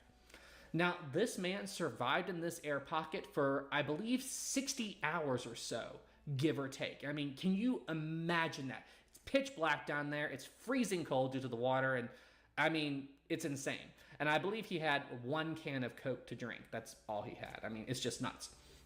Now, after 60 hours, divers were sent to the wreck site to retrieve the bodies of everybody who was on board. And one of the divers, as he was swimming through the shipwreck, and what you're seeing right now is real footage of the event, well, the man who was trapped in there reached out and grabbed the diver's hand, and I'm sure he gave the diver a massive heart attack. I know it would scare me half to death if I was down there for body recovery and someone reached out and grabbed me. It just, geez Louise. But ultimately, they were able to get him out of there and return him to the surface. And I mean, it's just insane. So yeah, as you can see, under the right circumstances, it is possible to survive in an air pocket for a little while at least. Okay, so now that you all understand air pockets, let's now jump back to the Titanic and discuss how it relates to that sinking. Well, as I previously stated, there is simply no way anybody could have been alive in the Titanic's bow section after it went under. The flooding was too slow and too even, and the way that the water came into the bow section would have allowed any air within it to slowly leak out over time, thus preventing air pockets from forming. Certainly none big enough to sustain any human life for a time after the bow went under. However, the same can't be said for the stern. Remember earlier, I said that the stern was basically acting as one giant air pocket trying to hold up the dead weight of the bow during the final stages of the sinking, and the two halves were basically in a tug of war with each other. Well, this tug of war ended when the Titanic's hull could not take the strain anymore, and eventually the Titanic broke in two. Now, when the ship broke into, the Titanic's bow, where it was just dead weight at this point, headed straight for the bottom of the ocean in pretty much a free fall. However, where the stern was still positively buoyant, it basically went through a brand new sinking scenario. Now, the watertight compartments in the forward part of the stern section were completely compromised by the breakup, so water was definitely going to be forcing its way into the stern rapidly. I mean, the entire forward section of the Titanic stern section is open. Of course, water is going to be rushing in. However, the watertight compartments that are further aft of the breakup point are still intact. And while they will not prevent the Titanic stern from sinking, it will delay the water getting into the aft part of the stern section for a time. Now, as the stern section continued to sink, the water inside of the stern was basically spilling over the tops of the bulkheads further back, just like it did with the bow section. However, because it was happening so quickly, this allowed the Titanic stern section, well, the air couldn't get out. The air couldn't escape the stern section in the same slow way that it did the bow section. So as the forward part of the stern lost buoyancy, the back part of the stern began to rise higher and higher into the air due to the air trapped inside of it. Eventually, it got to the point where the entire stern section was basically sticking straight up out of the water. Some of the survivors said that the stern section looked like a giant finger pointing up into the sky. And this is due to all of the trapped air within the stern. Now, it's due to all of this air that is currently trapped within the stern section that is the key to answering the question, could anyone have been alive in the Titanic stern section after it sank? Well, the answer to the question is yes. However, they weren't alive for very long, and more on that here in a minute. You see, as the Titanic stern section continued to flood and more air was forced out, eventually, it lost so much air and so much water got in that the stern slowly began to slip beneath the surface. Now, as the stern continued to sink, the amount of pressure acting on the air within the stern began to increase drastically. As the stern sank deeper, if you were one of the poor souls still hanging on to the stern at this point in the sinking, you would notice portholes bursting as air began to explosively eject itself from the ship. You may have even seen some of the Titanic's decking explode outward as the air inside began to rocket its way through. This happened during World War II with the HMS Curacao after it got hit by the Queen Mary. As the Curaçao's bow stuck straight up into the air, during the final plunge, some of the Curaçao's decking exploded as the air inside of it forced its way out during the final stages of the sinking. So yeah, the same thing was happening to the Titanic. However, not all of the air trapped within the stern was able to escape the Titanic stern section by the time it fully went underwater. And if you were in one of these air pockets after it was submerged, then yes, you were alive inside of this air pocket, trapped within the stern section after the final plunge. However, as I previously stated, you wouldn't be alive for long. You see, these people trapped within these air pockets, they didn't drown or ride the Titanic all the way down to the bottom of the ocean. You see, unlike what happened to that tugboat in Nigeria, the Titanic didn't sink in 100 feet of water. The water where the Titanic sank is around 12,500 feet deep, or roughly 3,800 meters. There is no way an air pocket can survive at those depths. There is simply no way. So what would happen to someone in the ship going down that deep? Well, you would suffer through what is known as an implosion, and it would happen extremely quickly. You see, around 10 or 20 seconds after the Titanic stern section left the surface, the survivors in the lifeboat said they heard what they thought was an underwater explosion. And some of them even said they felt the ocean vibrate a little bit after this event happened. What these survivors thought were explosions were in fact implosions. Implosions occur when the outward water pressure is pushing in on an air pocket so much that the structure the air pocket is in, it can't hold back that pressure anymore, and literally that entire space gets crushed by all of the water surrounding it. This is exactly what happened to the Titanic submersible, or the Titan submersible, a few years ago when it was trying to reach the Titanic wreck site. Exact same thing. So, as I said, the implosion happened somewhere around 10 or 20 seconds after the Titanic stern section disappeared. I'd say the stern was around 500 to 1,000 feet deep before the implosions occurred. It probably happened a lot sooner than that, but yeah, it was soon enough after the sinking, or the final plunge, that the survivors on the surface were able to feel it. So, the ultimate answer to this question is, were people alive in the stern after it sank? Yes, but only for a few seconds before the implosion occurred. And the only silver lining to this horrible scenario is that those within the stern section, they wouldn't have suffered. An implosion event is over in a manner of seconds, or nanoseconds, I should say. When an implosion occurs, you're just gone. You know, you just get vaporized. So while it would have been horrifying for them, you know, in the seconds leading up to the implosion, at least they didn't suffer after the fact. That's the only thing I can say. I mean, it's still horrifying, don't get me wrong, but at least it was quick.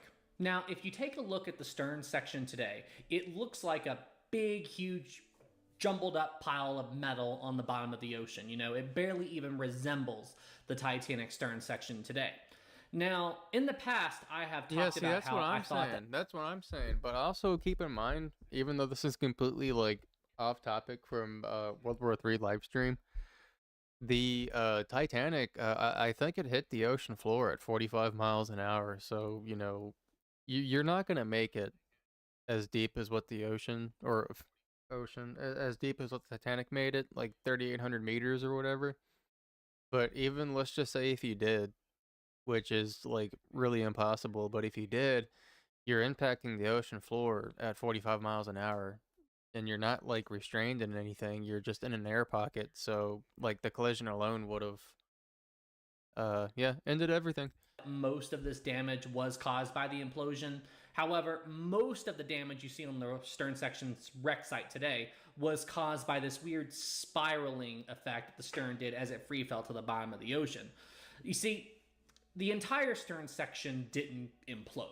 The implosions only happened in a few small spaces within the stern section. But we know that they happened because the survivors heard it. So, but yeah, guys, with that, now all of you know the answer behind this very morbid question. And I mean, it's horrifying. It's absolutely horrifying to think about, you know.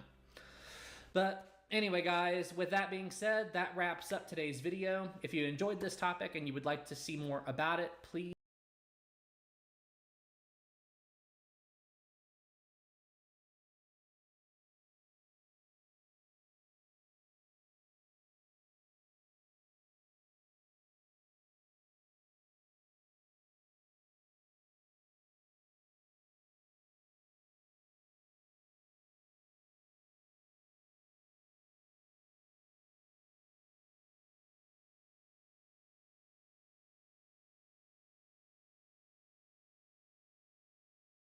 Let's just make sure I can even stream this.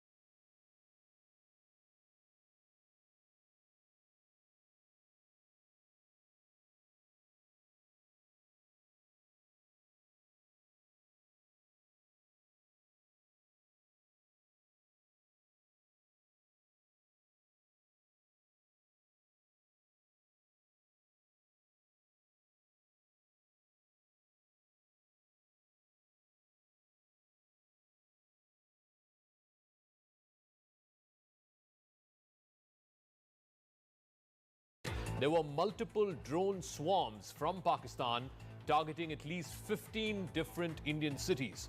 But every one of them was thwarted. It was intercepted by the S-400 air defense system that India has managed to procure. S-400 weapon management. Wait.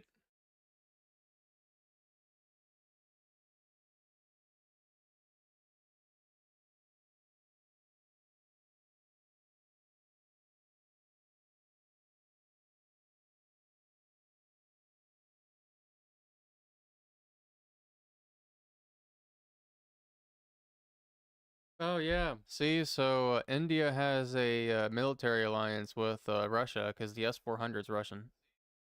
I'm not just saying that because of this, but from Russia. It's now called the Sudarshan Chakra. In response, India retaliated with a swarm of drones which targeted Pakistani cities, some of which were successful in intercepting into places like Lahore, Rawalpindi, and Karachi. The fact that one of these drones intercepted the Pakistani air defense system and took out a Chinese HQ-9, which is the air defense system that the Chinese have sold to Pakistan. This happened in Lahore, and it has now been confirmed in that joint... so listen to this. So I think like all of this is just proxy. I think, allegedly, just my opinion, I think that China is just mad because we have all these tariffs on them. And since China, they fund Pakistan, Russia, and we also support India too, but Russia supports India. So this could end up being a bigger conflict. We could end up being, just in my opinion, my own like amateur analysis. We can end up being in an alliance with Russia again, and then China and Pakistan, then whoever's in an alliance with China. Let's see who China's got.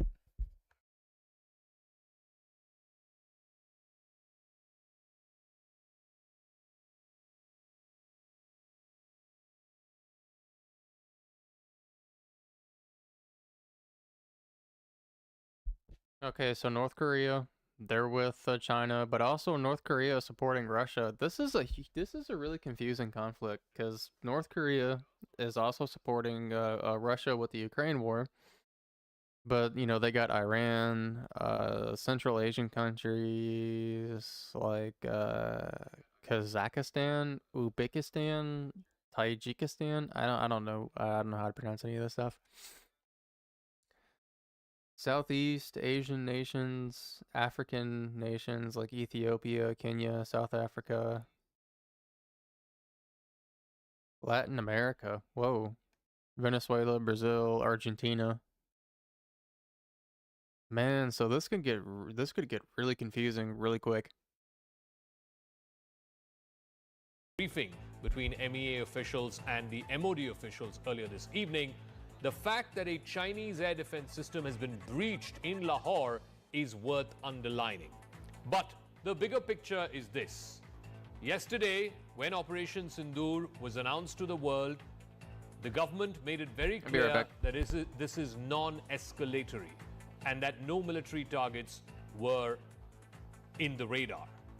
The question now is, with this whole drone warfare going on between India and Pakistan, are we now stepping into a uncharted territory? Are we now stepping into drone warfare between India and Pakistan for the very first time in the last 70 years? And if we are, then will the old thresholds fall? Will the old defenses fall? How much more guarded and prepared should India be? But first, I want to play out a soundbite from that joint press conference by the Foreign Secretary Vikram Misri and the two young woman officers of the Indian Army and the Indian Air Force. I also want to play out a bite of the Defense Minister, Mr. Rajnath Singh. हमारी armed forces ने कल जो कार्रवाई की है, जो शौर्य और पराक्रम दिखाया है, उसके लिए मैं हृदय से बधाई देता हूं। जिस प्रेसिजन के साथ यानी जिस सटीकता के साथ ऑपरेशन सिंदूर एग्जीक्यूट किया गया, वह अनइमेजिनेबल है, बहुत ही सराहनीय है। इसमें 9 टेररिस्ट कैंप्स तबाह हुए और अच्छी खासी संख्या में आतंकी मारे गए। जिस तरह से इस ऑपरेशन को किसी भी इनोसेंट को नुकसान पहुंचाए बिना मिनिमम कोलेटरल डैमेज के साथ अंजाम दिया गया। Now, India has clearly got the edge in the last 48 hours. In 2 days, Pakistan's air defense systems have failed twice. First during Operation Sindoor, where 9 different locations were hit. And then yesterday, overnight, these massive drone swarms that were sent across to the other side, at least one of them has managed to intercept the air defenses around Lahore and take out an HQ-9 air defense system that was given by the Chinese to Pakistan. So this was the intervening night of May 6th and 7th. where India hit these terror hubs in 9 different locations, from Muzaffarabad in the north all the way to Bahawalpur in the south, Muridke and Bahawalpur being the most important ones, because Muridke is the headquarters of the Lashkar-e-Taiba and Bahawalpur is the headquarters of the Jaish-e-Mohammed. Muzaffarabad, Kotli, Gulpur, Bimbar, Chak Amru and Sialkot were also hit, 9 locations in all. Pakistan tried to retaliate, but it failed miserably.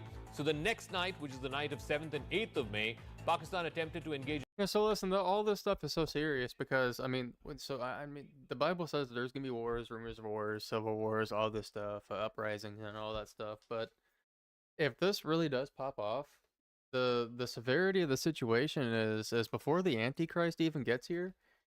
And I'm going to continue watching this, we're going to continue watching this video. I got a whole bunch of coins fell out of my pocket. But let's go here real quick.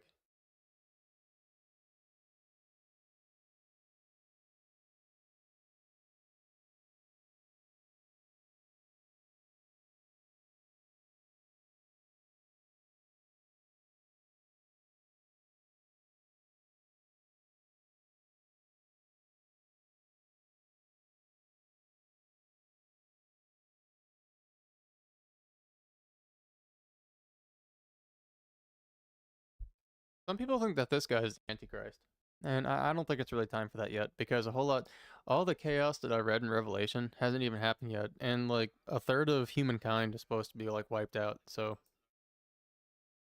A number of military targets in north and western India, 15 cities, 15 different places in India Before the Antichrist were under gets the here. radar, were under the target. And again, that's what makes but this these so were serious, neutralized. because if this is it, then if this pops off, then, you know, this could very likely, like, fulfill prophecies, and if it pops off and they start using nukes and stuff, then, whew. By the integrated counter-UAS grid, as well as the air defense systems, which is the S-400s. The debris of these missiles and drones are now being recovered from a number of locations, and that proved that these are Pakistani drones. These were Pakistani attacks. The attacks originated from Pakistan. An air defense system in Lahore. To counter this, India sent a swarm of drones across the border, and one air defense system in Lahore was taken out. Now we're given to understand it was an HQ-9 of the Chinese. So first, let's talk about the S-400 air defense systems. These are Russian air defense systems, which India procured at a cost of, I think, about $400 million or so. This is the first time in an Indo-Pak situation, in an Indo-Pak conflict situation, that the S-400s have been deployed in operation. The S-400 Triumph is a mobile surface-to-air missile system that's been developed by Russia. It is capable of intercepting and destroying various aerial targets, whether it is aircraft, drones, cruise missiles, even ballistic missiles. The S-400 has a range of up to 400 kilometers, meaning if a projectile is 400 kilometers away, the S-400 can detect it and take it out, and also up to an altitude of 30 kilometers high. It can engage with up to 36 targets at the same time. Simultaneously, it can lock in and engage up to 36 targets. 4 different types of missiles are fitted onto the S-400.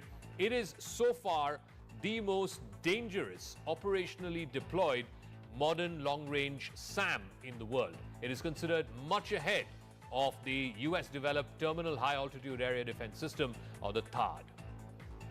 Meanwhile, the drones that the Indian Defense Forces used as a counter swarm to Pakistan, I doubt that, the 'cause Israeli we're using drones. like lasers and stuff now, so. They're called the Harpy. They were used to neutralize some of the air defense systems in Pakistan. At least on record, we know one in Lahore was breached. This is amid the fears of a full-scale war between India and Pakistan post-Operation Sindoor. Now, the Harpy was developed by the Israel Aerospace Industries. The Harpy drone, as it's most commonly known, is actually a loitering munition missile. It is designed to attack enemy radar systems. It is optimized for the suppression of enemy air defenses. These Harpy drones carry a high explosive warhead. They're also equipped with an anti-radiation seeker, enabling these machines to autonomously seek and strike, emitting high-value targets. Its length is about 2.7 meters. It's got a wingspan of a little over 2 meters. It weighs about 135 kilograms. The maximum speed that a Harpy drone can travel at is 185 kilometers per hour, and it has a range of up to 500 kilometers. The Harpy drone is equipped to carry one 30-kilogram heavy explosive warhead. first point that you have to keep in mind is the attack of 22nd April in Pahalgam is the original escalation. ये जो सिलसिला है जो हम देख रहे हैं आज की घटनाओं को लेके, ये 22 अप्रैल के पहलगाम के हमले से शुरू हुआ है.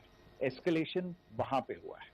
Pakistan Army Chief's speech of 16 April 2025, I think that is the last word in communal rhetoric. And in the Pahalgam attack itself, you are aware of the kind of religious profiling that was done there, and perhaps there is a linkage between these two events. There is reason to believe that Pakistan uses the evidence that we provide only to cover its tracks and in fact defend the terrorists who we are looking for and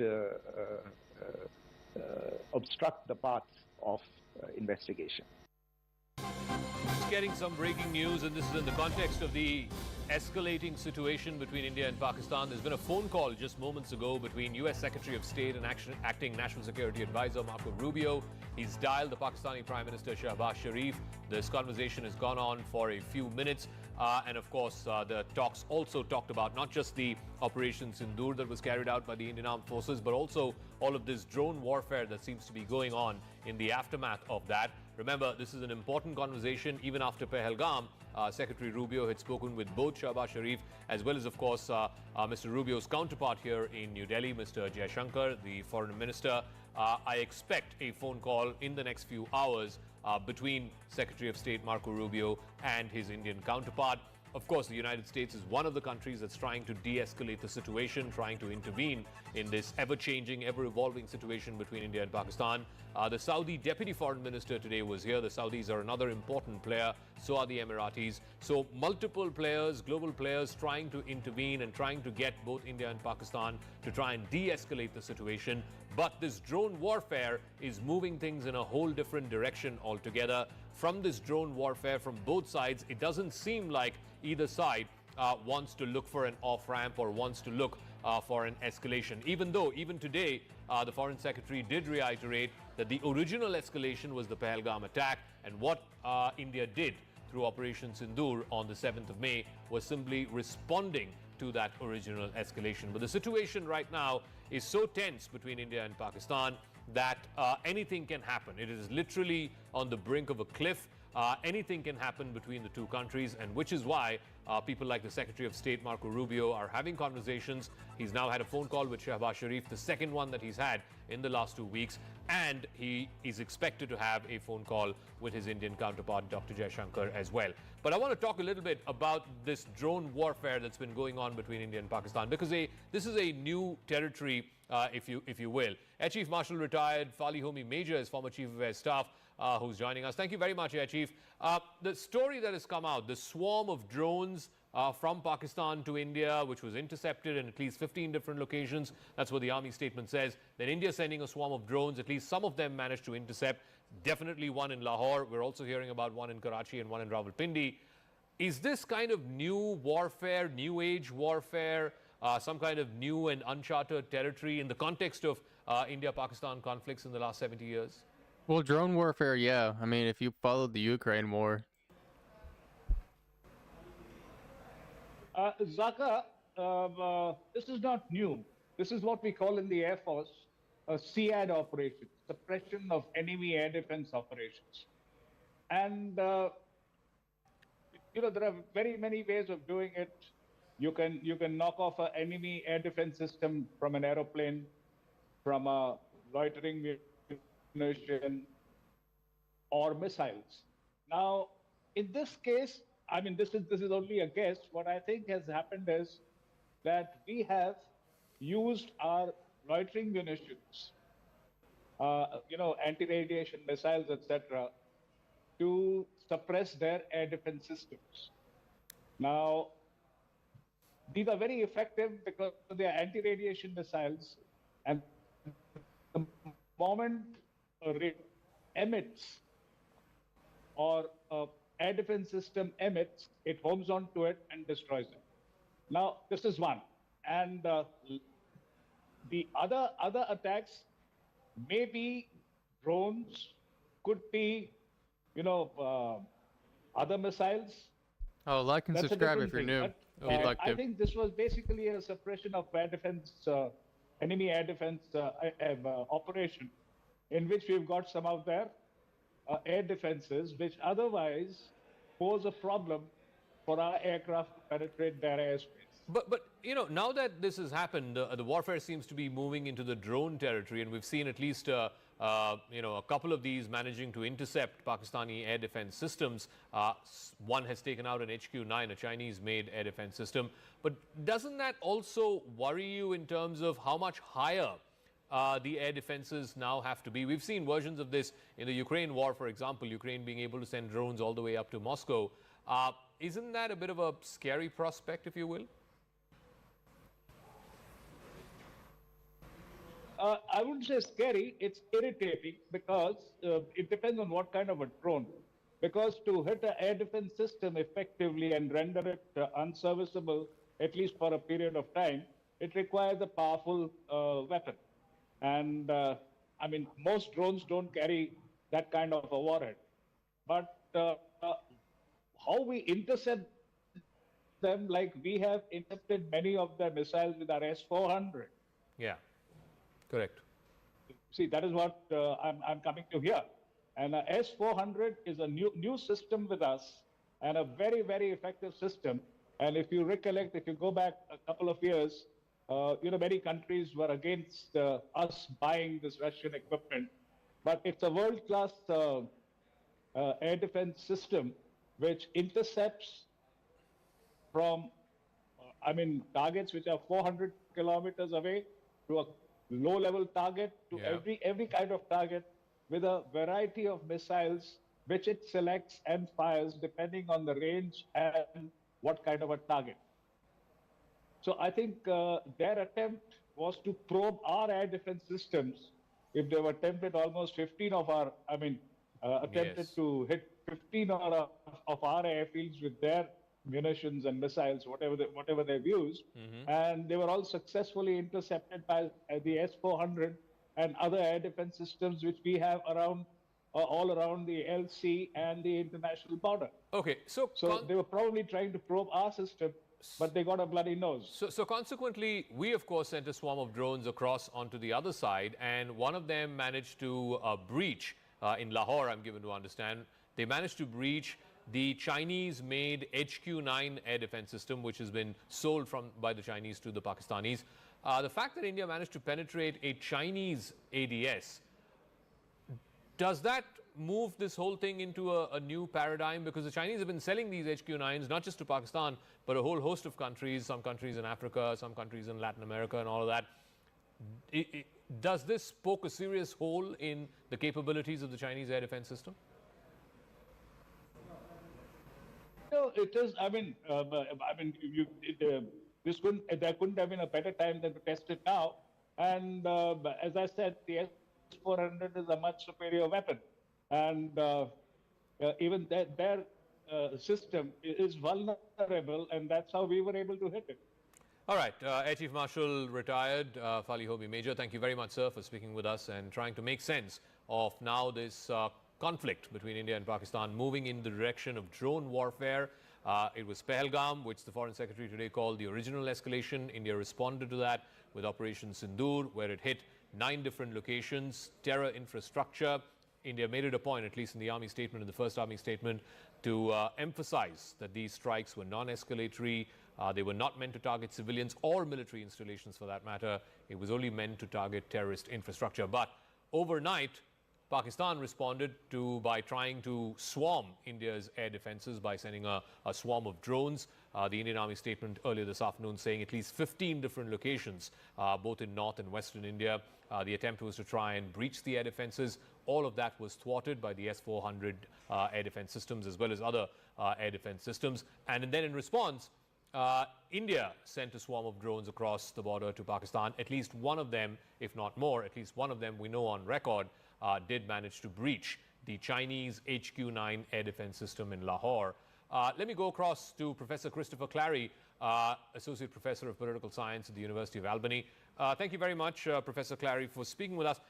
You know, I wanted to speak about Operation Sindoor and what happens now in this escalating situation between India and Pakistan. But just a quick word before that on this ongoing drone warfare business. What do you make of it? I had a retired Air Chief Marshal a moment ago, and he said he's not worried about, you know, the direction in which this is going, because he thinks air defense will now become a priority for nations around the world. But does it worry you that, you know, the height of the defenses or the guard of the defenses now have to be much higher than it was earlier, because, you know, some of these drones can manage to penetrate traditional air defense systems like the one that we saw in Lahore today? Sure. Yeah, I am maybe more worried than the former Air Chief Marshal. I think, first up, I'm worried because I think we're not out of this crisis. So the Pakistani government, the Pakistan military, has not explained what motivated this apparent drone attack. The Indian government has explained what it motivated its retaliatory move, but without understanding the goals of the Pakistani drone attack, we can't really get a handle on what's next. Do you think it was in response to Operation Sindoor? I mean, I'm just speculating here. No, clearly in response. But the question is, did they hope to penetrate and destroy the air defenses as their final objective, as their retaliatory move? Or was this preparatory, as the Air Chief Marshal seemed to indicate was the goal of the Indian retaliatory attack, right? So he's saying this was a SEAD, a suppression of enemy air defenses. And you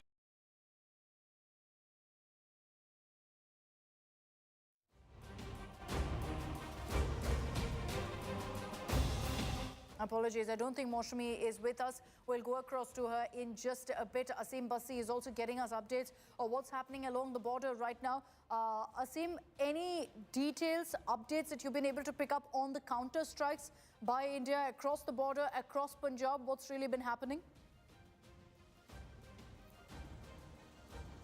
As soon as Pakistan started its misadventure in Jammu and Indian troops hit back through their air defenses. Punjab has seen total blackouts, be it Amritsar, be it Jalandhar, be it Ludhiana, wherever. And a few intercepts of Pakistani drones were also made in Jalandhar. They were neutralized by the troops. And also Pathankot, the attack which was done by Pakistan, that was also neutralized by the Indian. I don't think I can play this one. That can be thwarted over here, and a clear message is being given out to Pakistan that because of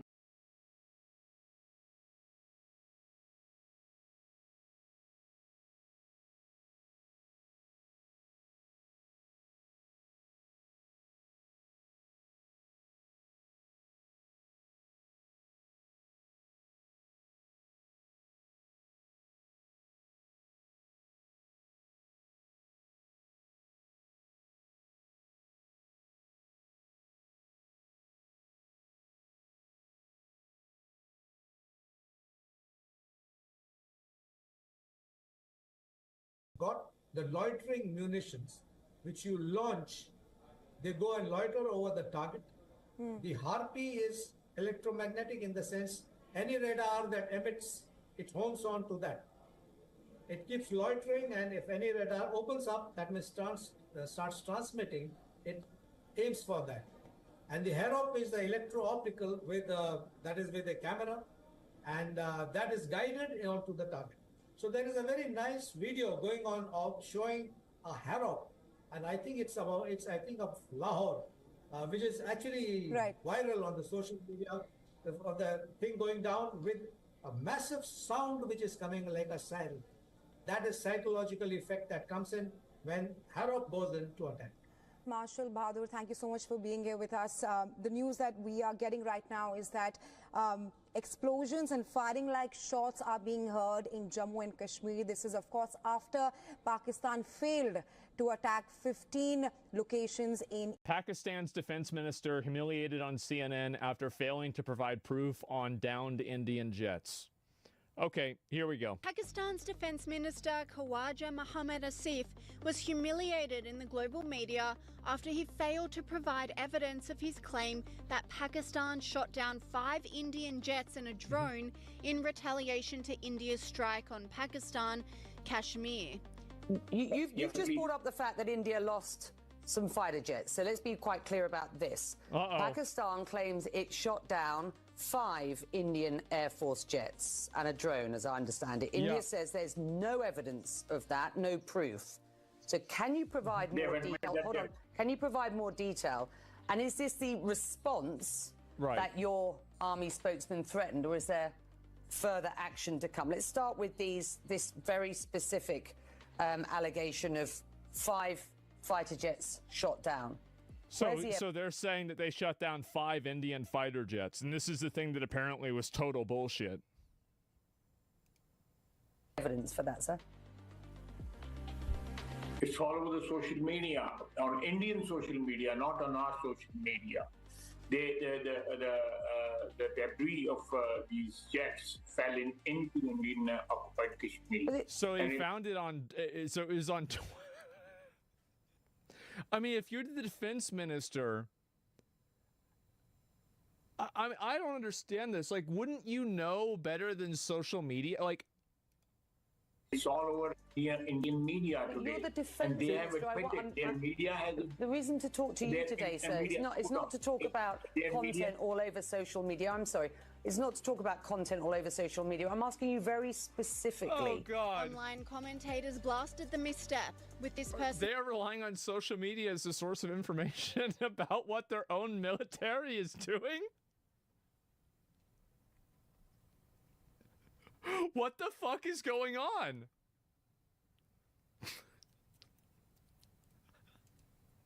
Saying they are relying on social media as the source of information about what their own military has done. Wow. This commentator agreed, saying a laughing comedy show is going on. Who has made him the defense minister of Pakistan? That's a good question.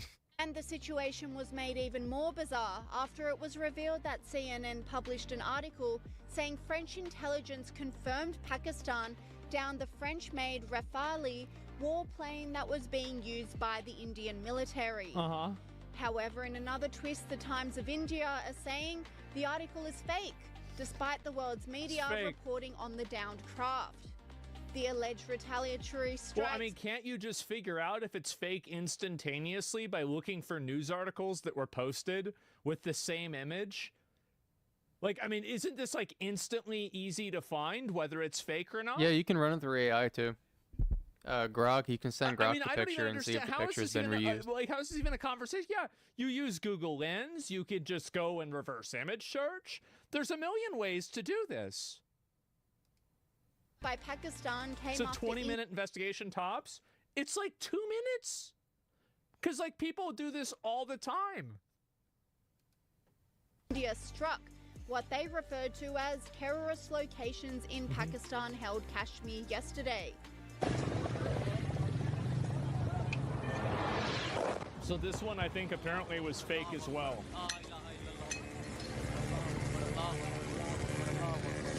And the intensification of this conflict is making the world very nervous because both nations have nuclear weapons, says podcaster Patrick Bet-David. Why don't you tell me the Islamic Kalima, they don't have it. Boom, kill them. Now, why does this matter? Because when you think about the top countries in the world with the most nuclear arsenal, you know where Pakistan and India are?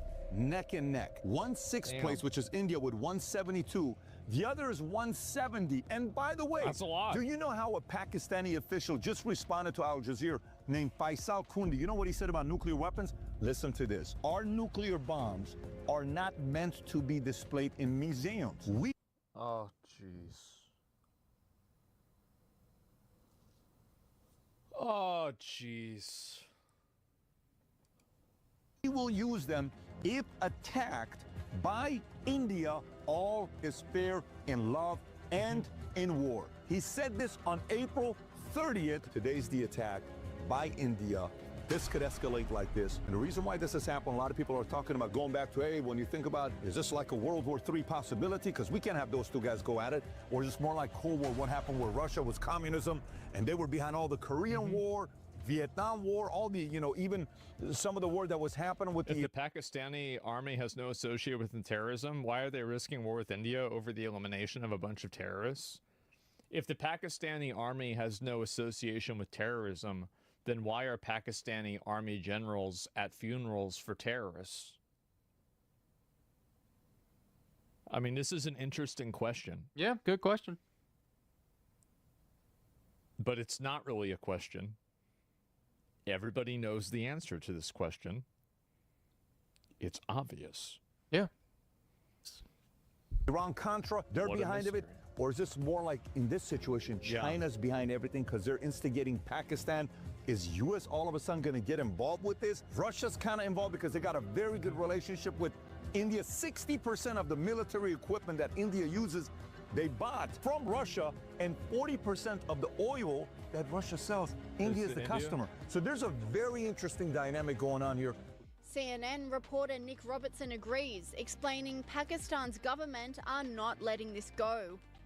Yeah, we've heard a lot from government officials today, defense minister, the military officials speaking, and the prime minister. And the prime minister been on TV quite a lot, having a meeting with his National Security Committee, speaking to Parliament. But he gave an address to the nation a couple of hours ago. It was pretty kind of emotive stuff.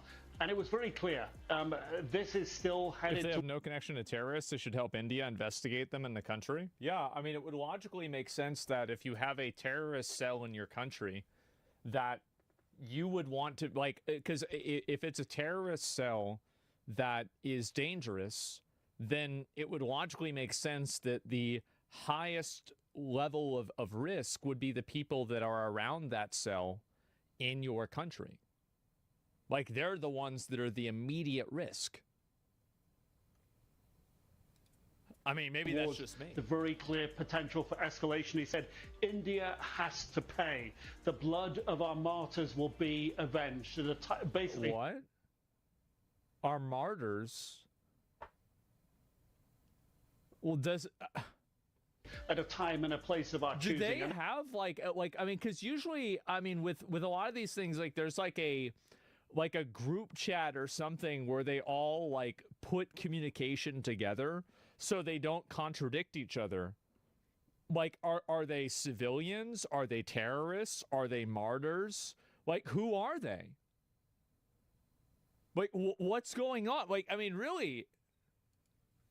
That's pretty much the language the military here are using as well. The defense minister did say today that he wants to avoid an escalation, and although everything seems quiet tonight, and it is at the moment... Is it possible they don't view these dudes as terrorists? There's no way, right? Well, then they would say that. I mean, they would say that, well, these aren't terrorists, they're freedom fighters, but they're not even acknowledging... Like, I mean, maybe that's it, but I don't know. I think the country is on tenterhooks. There's been increased shelling across the line of control, that de facto border between the Indian and Pakistani bits of Kashmir. India says that 12 civilians have been killed on their side, dozens of others injured.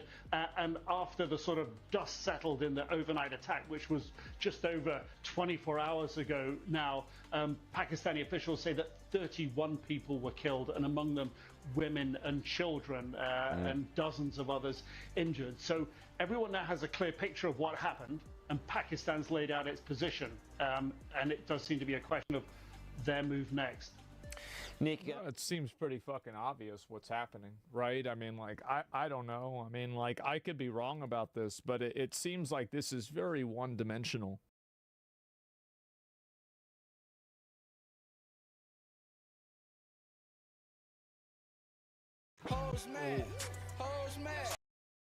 What it seems like is it's freaking crazy.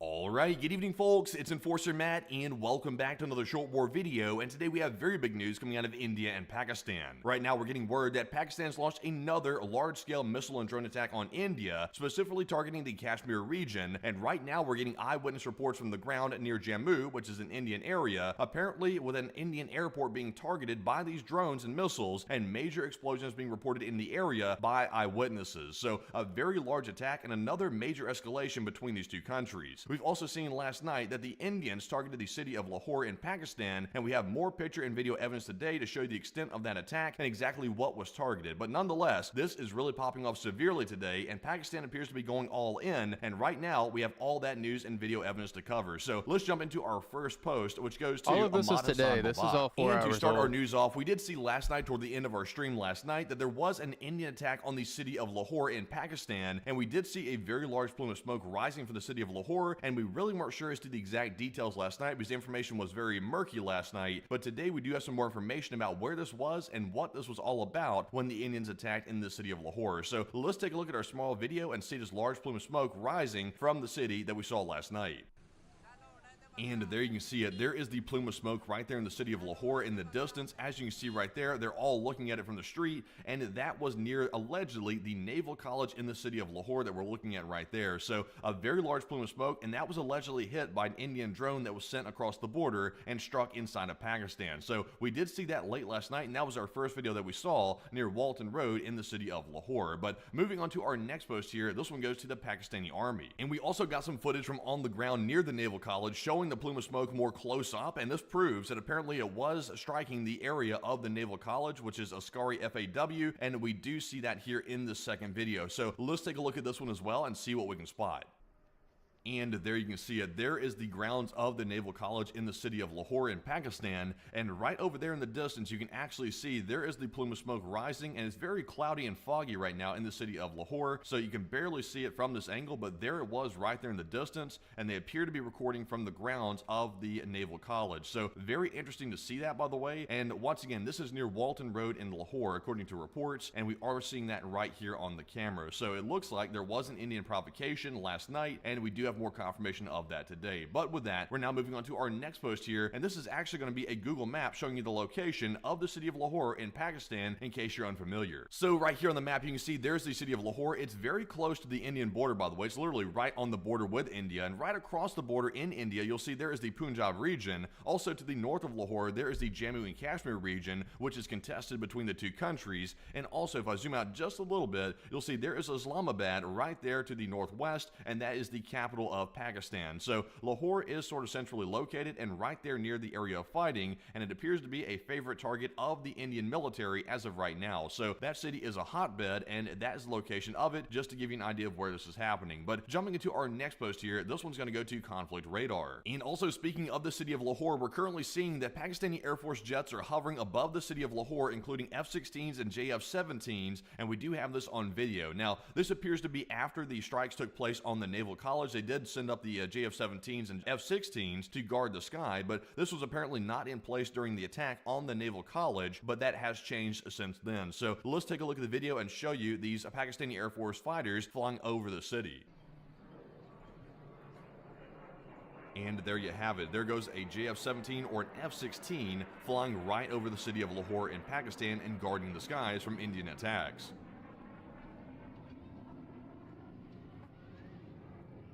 And it appears to be pretty much a standard patrol. That's nothing really new right there, but once again, it is notable they've sent up all their jets to protect their skies, and that tells you that there were ongoing attacks by the Indians in this area, because now we're seeing the F-16s flying over quite regularly to patrol the airspace. So quite interesting to see. But moving on to our next post here, this one's going to go to the Pakistan Observer. And we also got some video here showing the active Pakistani air defense over the city of Lahore as well. We actually got video from the ground showing the air defense locations, which once again, that's a major OPSEC violation, but somebody felt the need to record it, and now we can show it to you right here on the video, and we actually see that the air defense was engaging targets literally as the video is being recorded. So let's take a look at this one as well. This is actually pretty remarkable footage, and let's take a peek.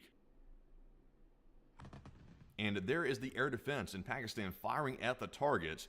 So far, we really can't see the target in the sky, but it is hitting something, and actually there appeared to be an impact maybe right over there. That might have been debris falling down from a drone sort of over to the right. I can't really tell, but it looked like it just on the first glance, but that is crazy to see. Once again, the air defense in action, and also, once again, major OPSEC violation, because there's literally the location of that air defense right here on camera. So crazy to see, but once again, more footage out of the city of Lahore inside of Pakistan. But jumping into our next post here, this one's going to go to the Mossad commentary. But unfortunately for Pakistan, they didn't shoot down every single drone that came in from India, because of course we did see the strike on the Pakistani Naval College, and now we also have a separate video showing another direct strike allegedly from the Indian side right in the city of Lahore. So let's take a look at this one and see the major impact. I think you pronounce it Ace, Tom. And as you can see, that drone came straight down. It sounded like a really angry hornet. It came straight down and struck its target, and that was quite a hell of a hit. If you look at it right there, that was a major explosion, and that was apparently, according to the reports, and this is unconfirmed, so take it with a grain of salt, this was allegedly an Israeli-made drone of some sort, or at least had Israeli components in it, but take that with a grain of salt. That's according to the reports we're seeing right now, but that was a hell of a hit that we just saw right there on the camera near Pakistan. So once again, very remarkable to see. But moving into our next post here, this one is going to go to Fitux News. We're also getting word as well that the U.S. consulate in the city of Lahore in Pakistan has ordered all personnel to shelter in place due to reports of drone explosions, down drones, and possible airspace incursions, and initial reports also suggest authorities may be evacuating areas near Lahore's main airport. So we do see right here, there was a security alert from the consulate. They told people to take shelter, and that is more confirmation and a backup piece of evidence telling us that Lahore was under major Indian attack last night and also into the morning hours as well. So pretty big attack by the Indians on Lahore. But jumping into our next post here, this one goes to the Fitux network. And we're also getting some claims from the Pakistani military of exactly how many drones were shot down by their air defense, and so far Pakistan's claiming that their air defense system shot down a dozen Indian drones overnight, as one attacked a military target near the eastern city of Lahore, causing damage and also wounding soldiers according to officials. So that's also a notable piece of evidence right there as well, that apparently soldiers were wounded in that attack. And of course right now there is a casualty count between the two countries, and each side is taking casualties in this ongoing conflict. So it is very severe, with each side taking those civilian and military casualties, and this is not a good sign for peace or de-escalation whatsoever when it comes to this situation between India and Pakistan. But jumping into our next post here, this one's going to go to Apex News. And we're also getting a statement from the Pakistan Defense Minister directly about the drone incursions, which we just saw on camera a moment ago. And the Pakistan Defense Minister is saying that this drone incursion by India makes a retaliatory attack on India increasingly certain, and he also states there's hardly any space left to de-escalate, and the conflict is heading down a blind alley, and that was reported by The Guardian. So right now we're seeing that neither side is really going to de-escalate the situation whatsoever, and it's turning much bigger than a tit-for-tat situation. It's turning into a full-blown retaliatory attack. When one side does something, the other one does it back in a much bigger way. So it's really out of control right now, and really chaotic, and really hard to keep up with, actually. So right now we're hearing that from Pakistan's defense minister. So jumping to our next post here, this one is going to go to Inside Geopolitics. And shortly after the Pakistani defense minister made the statement of a likely attack on India by Pakistan in retaliation for the drone attack on Lahore, we have now heard officially that Pakistani drones are attacking India, specifically around the area of Jammu in the Kashmir region, and the military of India are engaging these targets, and blackouts are being reported in the area, and this is a developing story. It's literally happening as the video is being recorded right now. So a very large-scale missile and drone attack being carried out by Pakistan in retaliation for an Indian attack on the city of Lahore. So a big one happening at the moment. But let's jump into our next post here, which is actually another Google map showing us the location of Jammu to give you an idea of where Pakistan is attacking. And right here on the map, you can actually see there is the location of Jammu and the little red dot right in the middle. And I'm going to zoom in and show you exactly where that imagine if this does pop off. I mean, this would be crazy. Is. And of course, this is in the contested Jammu and Kashmir regions. And Jammu is an Indian administered city right here on the border of Pakistan. So you can see that right there. And zooming in a little bit more, there is the city right here. So that gives you an idea of exactly where this is. And it is north of the city of Lahore, which is in Pakistan. So jumping into our next post here, this one goes to World Source News 24/7. And right now we are getting video evidence right now showing multiple blasts and sirens continue to be heard in the city of Jammu, which is in the Kashmir region. And right now we are seeing on camera that there are engagements right now over that city. So let's take a look at this video and see what is happening over Jammu. So as you can see, this is the airspace above the city of Jammu, which is Indian controlled, and there appears to be a lot of munitions flying through the skies of the city, and on camera we can occasionally hear an engagement and an explosion of some of these munitions that we're seeing flying across the sky. So that is interesting to see. And also, fast forwarding through the video a little bit, there are some more engagements happening right there in the distance. This appears to be filmed from maybe somebody's home in the city of Jammu, and you can see that right there in the distance, a ton of munitions flying over. And also, fast forwarding some more, we can see in another part of the video, there is some more flying across the sky. As we can see, that is either air defense or that is the Pakistani attacks ongoing. One or the other. Nonetheless, we are seeing there are engagements over the skies of this Indian city, which is quite interesting to see, and also once again proving that Pakistan was attacking on this area. So very big to see. But jumping into our next post here, this one is going to go to the Pakistan Observer. And in this post right here, we also get some more footage showing the reported interceptions over the Indian occupied Kashmir, and I presume this is also near the city of Jammu, which is Indian controlled. So let's take a look at this video as well and see what we can spot. So as you can see right here, there appears to be more engagements above the skies of this Indian area of Kashmir, presumably near Jammu, and there goes more munitions flying across the sky. So a chaotic scene overall, and also good camera work by this guy as well. You've tracked that very well, but this is chaotic. Like, it's just crazy right now what's going on between these two countries, and with them launching attacks on one another like this, there's bound to be more casualties. So once again, we're seeing another video proving that there are attacks happening over the Kashmir area. But jumping into our next post here, this one's going to go to Doge Intel. And we're also hearing more about the Indian air defense response to this Pakistani attack on their territory, and right now CNN News 18 is claiming that S-400 air defense systems were activated and intercepted multiple Pakistani drones and missiles and targeted areas where Jammu, Udhampur, Akhnur, and also Pathankot. So there appears to be multiple different cities that were attacked in this major drone attack by Pakistan, and it is widespread. And also, like I did report, we're seeing major blackouts across the Punjab region and also other areas of India as well, presumably to try to protect the cities from these drone attacks. So a major scale response by India and Pakistan when it comes to this major situation unfolding right now, and we are seeing that right here. But jumping into our next post, this one's going to go to Max24. And just to show you how large of an attack this was by Pakistan on Jammu, we do have even more video evidence showing the ongoing attack on the city. So let's take a look at this other angle. I think a fella here actually tells us this is air defense of the Indian side that he is filming on camera. So let's take a look at this next piece of footage.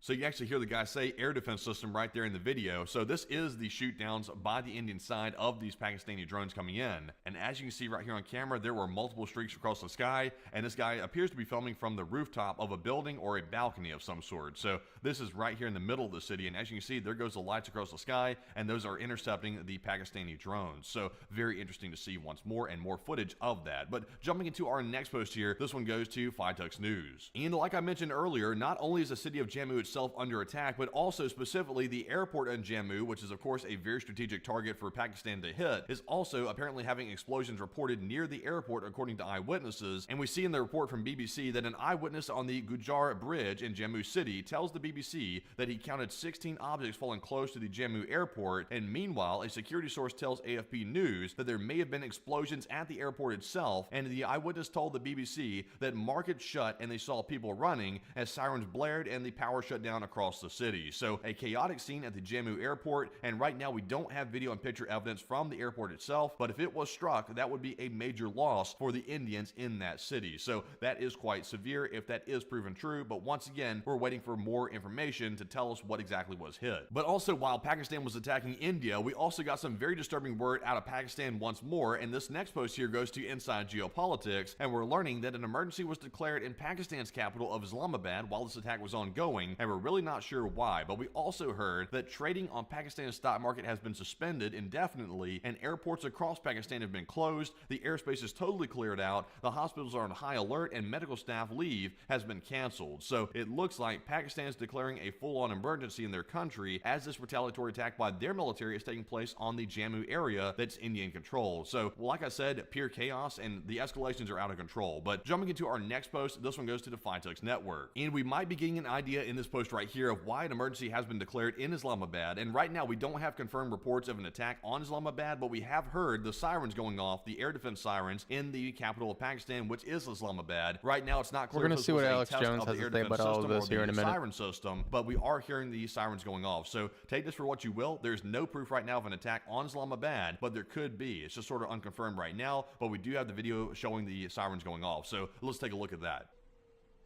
And right there you can hear there are the air defense sirens going off in the capital of Islamabad inside of Pakistan, and you can hear them in the background. This is the skies of Islamabad that we're looking at right here, and they appear to be clear, and we don't really see any interceptions, so I would lean toward the idea that this is probably just a test of the siren system.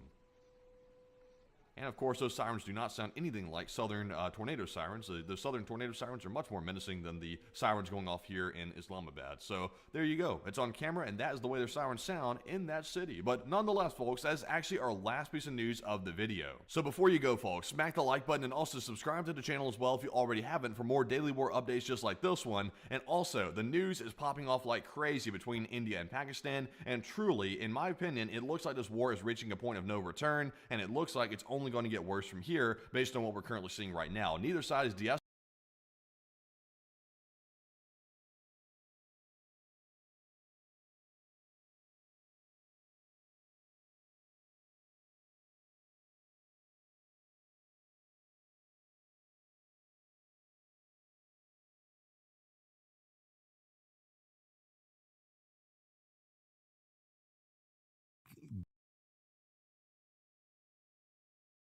group of gatekeepers or whistleblower protectors or journalistic, Oh, come on.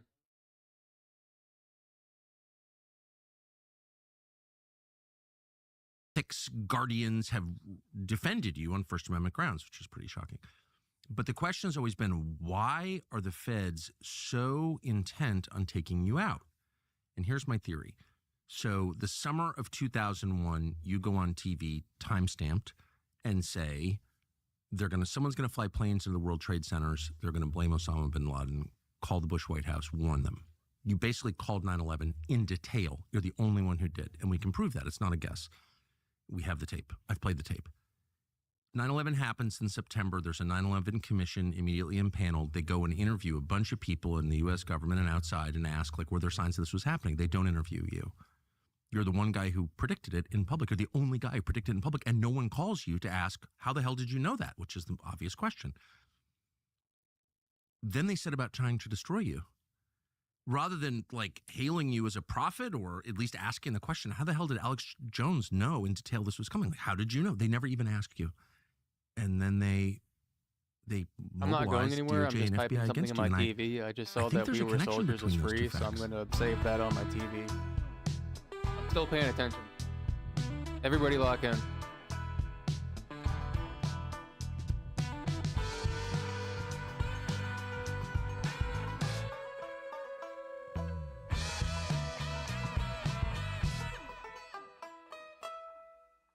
Well, there certainly is. I'd already been researching false flag attacks, not just by our government, but other governments throughout history. The Gulf of Tonkin to get us into Vietnam in '64, that was later declassified to have been staged. And of course, the USS Liberty between Israel and the Lyndon Baines Johnson administration wanted to get us into full war with Egypt, but the ship survived, became the most decorated ship in U.S. history because of the valiance of the crew. And Operation Ajax, where the CIA and Kermit Roosevelt in '53 overthrew Mohammad Mossadegh, who was a reformist and really pro-West, but he wouldn't give them all the oil. And they used radical Islamists to overthrow him and then put the Shah in and then overthrew the Shah.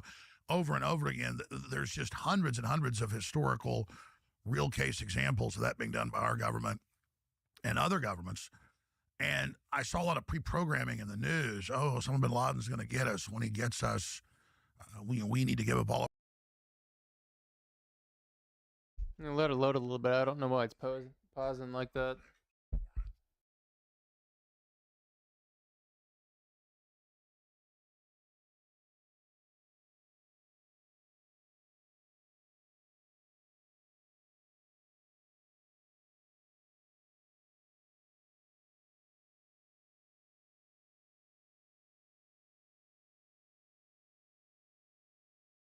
Of our rights, and it'll be a new America, and we've got to set up this police state. So I saw a lot of pre-programming, but you called the specifics. You called the specifics of 9/11. I just can't get past that. And I've asked you in public and private, how did you do that? I've never gotten really a straight answer. I doubt I will now. But the fact remains, the incontrovertible fact, the provable fact that you called it, and then they began a campaign against you. And it's not because you're a racist. You've never been a racist or an anti-Semite or a crazy person, actually. You've never spewed hate, but you have for, 30 years said the foundations of our system are actually kind of fake and rotten. But it was 9/11. That's when they really decided this guy has to be stopped and just basically eliminated the First Amendment to stop you. Well, just to be clear, it's not that I'm dodging how I knew it. That was 24 years ago, and I remember what I was covering and what I was doing at the time. And everybody's seen the July 25th, where I went into detail, but actually my crew using ChatGPT, scanning through all my old shows, found shows in April and even before that in March, where I get more specific. And I said the CIA is going to fly planes into the World Trade Centers and blame it on bin Laden. So I just think that's the most amazing fact I've ever heard in my entire life, that you called that. And we can prove it because it's on tape with timestamps. And everyone's like, oh, yeah, okay, Alex Jones is crazy. I hate her. Okay, whatever. I don't think that's true. But you called 9/11, and no investigator ever called you to ask you how you called that? How you knew that? Not one. No. No one from DOJ. Philip Zelikow of the 9/11 Commission never called you. No. Why? Obviously because certain segments of our intelligence agencies with other foreign intelligence agencies were tracking the supposed hijackers. They were being trained at U.S. military bases. They were being given government money from our government and other governments. They were being protected. Then 2 of their magic passports and all that rubble and hundreds of millions of pieces of paper were found the next day to then connect them to it. It was all laid out. Then the bin Laden family was flown out of the country in the days after, and that was basically shut down in the news, even though it was covered some locally here in Florida. So I knew that bin Laden had been CIA going back to really the Mujahideen being set up by Zbigniew Brzezinski and Jimmy Carter, and then Reagan took that over. And then they kind of build that as blowback. But even recently, you've seen the U.S. aid information and other documents come out in the Institute for Peace, where they're directly paying massive amounts of money to Taliban, to Al-Qaeda, to ISIS, even in the last few years. Oh, yeah. And they use them as these proxy armies. So that was well known in the research circles that bin Laden was basically a multinational cutout used by Western intelligence agencies to destabilize areas, but also be a boogeyman. Then you see CNN in a mountain cave magically being able to find him, but the U.S. can't kill him and nobody else can. And I knew that CNN is literally the CIA broadcasting system. For sure. Total Mockingbird, thoroughbred. And there were hundreds and hundreds of points that went in, but okay, bin Laden's worked for the CIA, and you got CNN interviewing him, and they're all scaring us, saying he's about to attack us. And then I remembered how Ahmad Salam, who was an Egyptian intelligence agency operative working for the FBI and CIA, was hired to build a bomb in the early 90s to blow up the World Trade Center.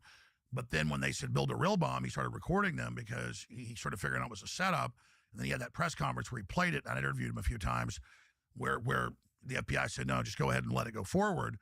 And so you start adding all that together. They'd already tried to hit the World Trade Center before. The World Trade Center had a lot of issues in it with asbestos and also some of the structural issues. So they were already wanting to have a plan to get rid of it. And then you have the CIA and FBI in the Solomon Brothers building, Building 7, the 47-story skyscraper. You have that right next door. So I looked at all of it, and I thought, where would the new Pearl Harbor be?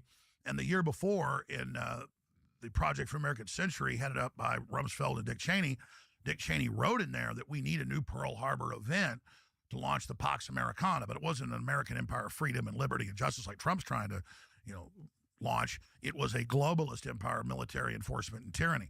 And so there was a lot of other data points that went into it. Cheney also writes in that same document, we need to look at race-specific bioweapons to have control and bring in our power. And that was actually picked up in the newspapers. Okay, so these are not minor issues. These are like the biggest things happening in the world. The most important things happening in the world. And the end of one system, ushering in of a new system. Millions in the end died because of all of this. Millions. And you're on like cable access in Texas figuring this out. Like, where is everybody else?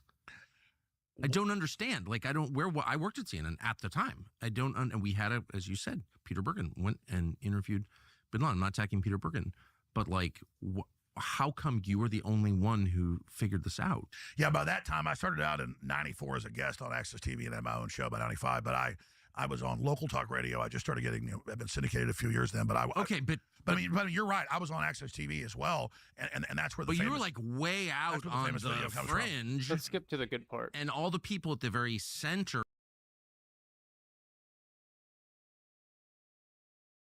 have to be controlled by like supernatural forces to do something. I think there's a 50% chance every person on Earth could be killed in a nuclear exchange, but I'm doing it anyway. Like, how are you still walking free? I'm serious. No, and I'm glad you brought that assessment up, because I really tried to get people to focus on that. And I agree with that assessment. I mean, let's boil that down. Imagine if Russia had the equivalent of ATACMS and Storm Shadows in Canada, in Mexico, on our border, that they can fire above the trees that can't be shot down, that are nuclear capable. And Putin said this. He said, if you shoot a few missiles once it started, we'll just shoot them down. But if we see a large aerospace attack with a whole bunch of these, we have to believe it is a first strike to take out our nuclear deterrent. And so when we see a large signature of a large aerospace attack, be it cruise missiles, be it glide bombs, be it a mix of aircraft, or all of them, we will do a total commitment. And then Russia and TV said, here's the government scenario, and it showed nukes hitting all the NATO countries and submarines, hitting on from there.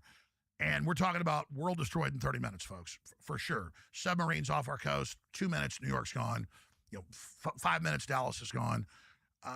This is real. What would happen if Russia was bombing Yeah, DC but all of this was before the whole Pakistani thing, so... India in my and unprofessional Pakistan are at opinion, we each could other's be allies with throats Russia again. After a horrific terror attack against tourists in the disputed region of Kashmir, India's leaders have vowed revenge on Pakistan, insisting that it was India's long-term adversary that was truly behind the assault. Pakistan has vowed to stand firm, insisting that it isn't responsible, and pledged that if India should engage in combat, then Pakistan will defend itself with all its might.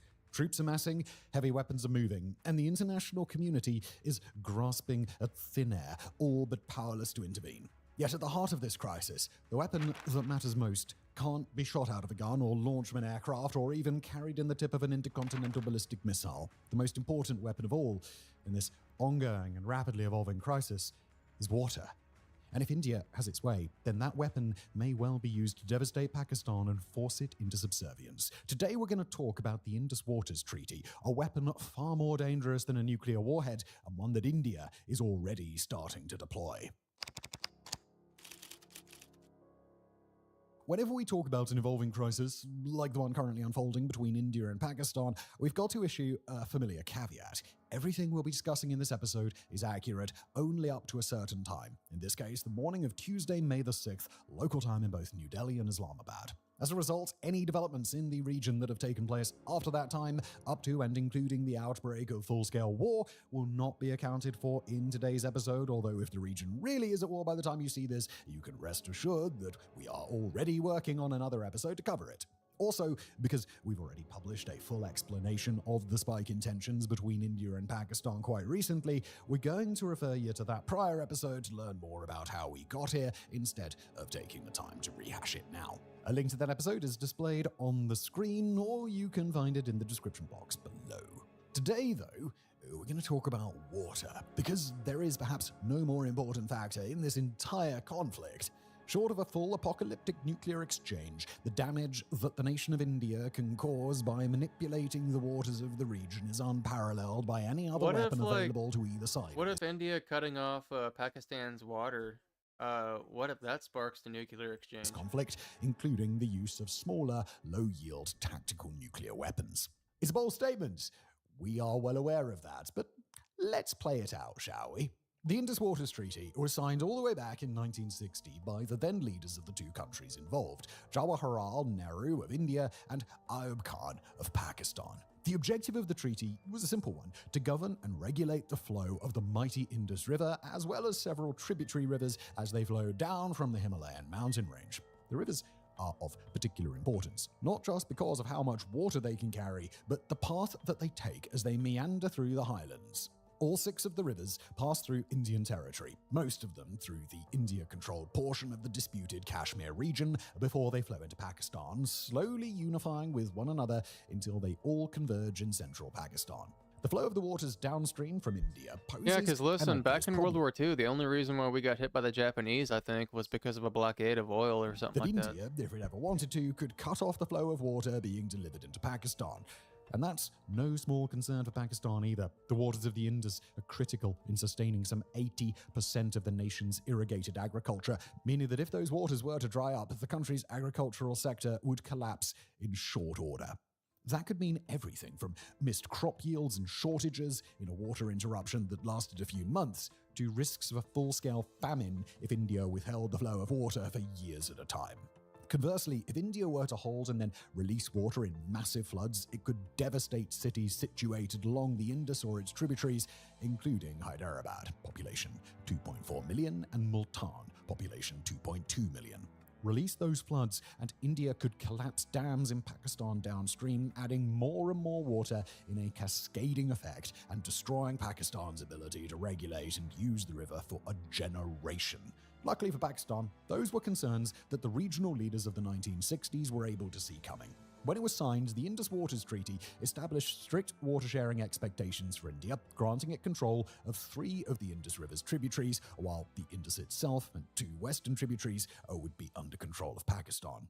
India would receive 30% of their water, Pakistan would receive 70%, and India was made subject to limitations on how it used the water of the rivers, particularly regarding how much water it was allowed to siphon away and preventing it from creating major dams with large catchment zones that could be flooded if India decided all of a sudden that it wanted to stop the flow of water. For decades, the Indus Waters Treaty has been heralded as one of the most successful water-sharing treaties in world history. Over the course of 3 separate wars against Pakistan, India never once violated the terms of the treaty, and nor did it take that action after several major terror attacks that India accused Pakistan of orchestrating or that have been traced back to Pakistani territory. The treaty has never been formally suspended, even in prior periods of crisis, despite Pakistan having little practical leverage to stop India from doing so. Not only that, but it's persisted despite the inherent unfairness of the treaty.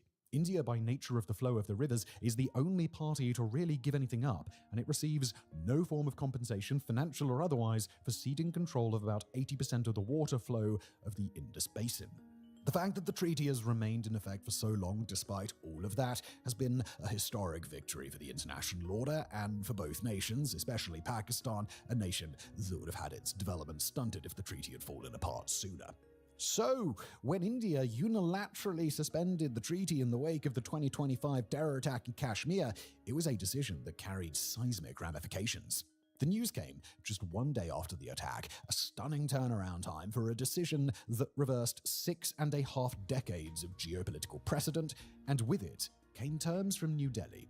According to India's leaders, the treaty would remain suspended until, quote, Pakistan credibly and irrevocably abjures its support for cross-border terrorism. From that moment on, the treaty was no longer in effect, and it wasn't long before India began to demonstrate the extent of its newly seized control. Just before we continue, quick plug for our fantastic newsletter. Look, imagine never missing the critical details behind today's global events. As we start to discuss the actions that India has taken to demonstrate its leverage over the Indus River and its tributaries, it's important to understand one key point. As of now, and at least for a few more months, India does not have the ability to cut off the flow of water into Pakistan outright. That, of course, is by design. Under the Indus Waters Treaty, India has avoided building any installations of the kind that could be used for leverage against its western neighbor, areas that could quickly become a reservoir if one of the rivers were to be dammed, currently don't have a suitable dam available to do the job. Areas where India could work to divert rivers into new catchment areas have yet to be converted for the purpose. Those steps are going to take time, and although we'll talk about them later in today's episode, it's premature to discuss them now. What India can do, however, is to make early use of the ability that it does have to alter the flow of the rivers, not by cutting off the flow entirely, but by reducing the flow a little bit, building up water and then releasing it downstream. For India to take those actions, even in a limited way where there's no real potential to cause damage, that sends a valuable signal to Pakistan, namely that India is serious about this and it really will divert the flows of these rivers as soon as it has the ability to do so, until and unless Pakistan agrees to its terms. You know, every time I see India-Pakistan trending, I say a prayer that it is because there is a cricket match. Well, not today. Tensions are flaring between India and Pakistan, with a real risk that a new war may start, which could put the level of damage between Russia and Ukraine to shame. Well, this video is going to focus on how nukes can cause them. Let's rewind for a moment. The subcontinent has a long nuclear history, with India first testing a bomb in the 1970s, and both parties acquiring a full nuclear arsenal in the 1990s. It's okay, they insisted that they were peaceful. On the grand scheme of things, both programs are small. Each has a little under 200 warheads, mere peanuts compared to the United States' 3,700 and Russia's 4,300. But a plutonium core only slightly larger than a cricket ball yielded the equivalent of 21 kilotons of TNT and killed about 70,000 over Nagasaki at the end of World War II. In contrast, both India and Pakistan have verified weapons of significantly greater yields. Drop a 45 kiloton yield over Mumbai, and 582,000 are dead. Drop a 60 kiloton yield over Karachi, and it is 681,000 dead. Not to worry, though. There is an optimistic interpretation of this. Shouldn't all of those potential losses encourage the parties to avoid war altogether? Well, you could draw a picture to convince yourself that the optimistic take is the right one. And while we could apply the following logic to any sort of dispute, let's stick to the battle at hand. Even if the guy at Google Maps probably quit his job after trying to code this gigantic mess. Yeah, I really am tempted to stick to the cricket pitch, but let's just zoom in and try this. If you want to negotiate to avoid a war, think about the expected outcome of the conflict. Then realize that all of the death and destruction would result in major losses for both parties. Convert blood and money to territory, and the space between the orange and the white line reflects India's costs of fighting. Meanwhile, the space between the green and white lines reflects Pakistan's costs. Erase the white line in the center, and you get the magical bargaining range. Dividing disputed territory in any manner between those lines is mutually better than a war to determine the fate of the land. But let's not forget that we are here to talk about nukes. Redrawing the expected outcome line for a moment, the cost lines push away from it. Thus, the costlier that war is, the larger that bargaining range is. In turn, if you think nuclear weapons make war more expensive, the lines fan out, and it seems easier to reach an agreement. This is the basic logic of mutually assured destruction.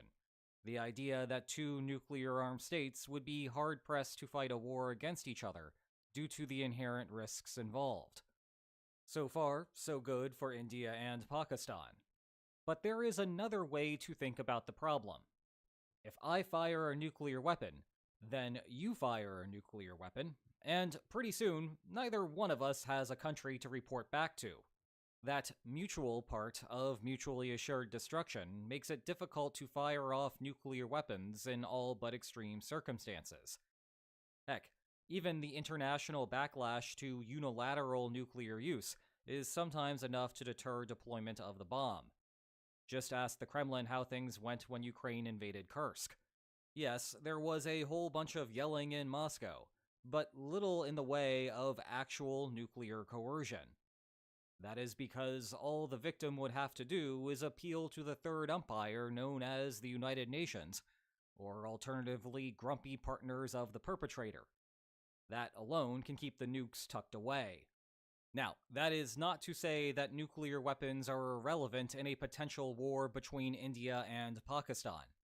For example, suppose that India cut straight through the Pakistani army and found itself on the doorstep of Islamabad. Then suddenly, Pakistan might be willing to incur the risks of nuclear Armageddon. In turn, rather than try something drastic, you declare an end to your innings, satisfied with the score that you have achieved, because that is better than the alternative. Actually, these kinds of limits are the main focus of Matt Furman's other book, the same Matt Furman I interviewed on Lines on Maps Extra about Ukrainian nuclear weapons. Regardless, the generalized point is that nuclear weapons may be less about raising the cost of war, and more about simply making some parts of the chessboard impassable. Sounds good, right? You limit the extent of a war, and we generally do not like huge wars. Well, not so fast. This restriction has a perverse implication regarding the likelihood of war. Imagine that you are the leader of a nuclear-armed country. Your life is pretty awesome. Sure, you have a rivalry with one of your neighbors over a disputed territory way off in the distance, but day-to-day life is pretty great. People want to give you hugs. The hugs are so good that others want to take photos of it. You get to sign some books. There is free and fancy high tea. Someone will drive. But the value of pushing out the line 1 kilometer is smaller than how much you would lose by having the line recede by a kilometer. Never mind the value of the final kilometer of territory next to your capital. It turns out that risk aversion discouraged you from fighting wars. You would still be willing to stand up for yourself, of course, but fighting for that final kilometer of enemy-held land is not worth much. Well, let's tie this back to nuclear weapons. The bomb is an insurance policy. Even if you fight and things go horribly wrong, the conquering army will take one look at your capital and say, no thanks. No need to let the chase go all the way to the death. Rather, the opponent will be happy with the gains that it has made, and not risk starting a nuclear crisis. Sometimes you need to stop trying to hit a 6 and settle for a single instead. But think about the implication here.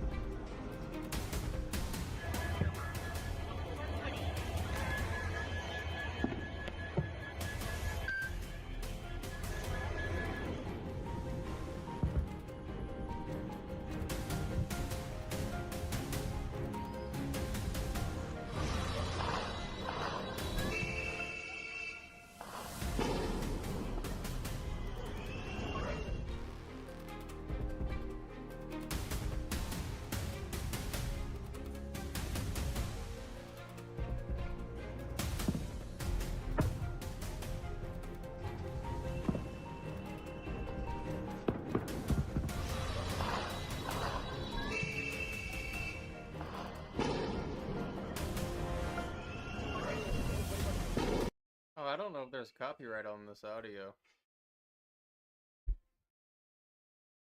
I might actually get a strike for that. Whoops.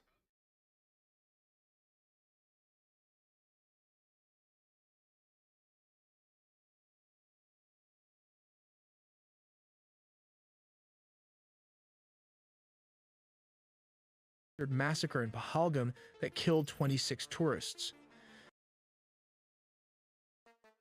This is Operation Sindoor, where India strikes 9 sites in Pakistan in response to what it claims was a Pakistan-sponsored massacre in Pahalgam that killed 26 tourists. To avenge this incident, India reportedly used a mix of advanced weaponry, including the French-made Scalp missile, also known as Storm Shadow, and the Hammer, a precision-guided freefall bomb. But here's the twist. Pakistan claims it shot down 5 Indian jets with more details, all in the video ahead. We'll now look at the detailed timeline of how they low altitudes, using terrain humming guidance to evade enemy radar before striking with high accuracy. Simultaneously, a secondary wave of Rafale aircraft armed with Hammer, highly agile modular munition extended range, bombs was deployed for tactical strikes on forward positions near the line of control. These jets, possibly taking off from Ambala as well or forward operating strips in Jammu, launched the Hammer bombs from a standoff range of approximately 50 to 70 kilometers, targeting bunkers and movement corridors near areas like Kotli and Bimber.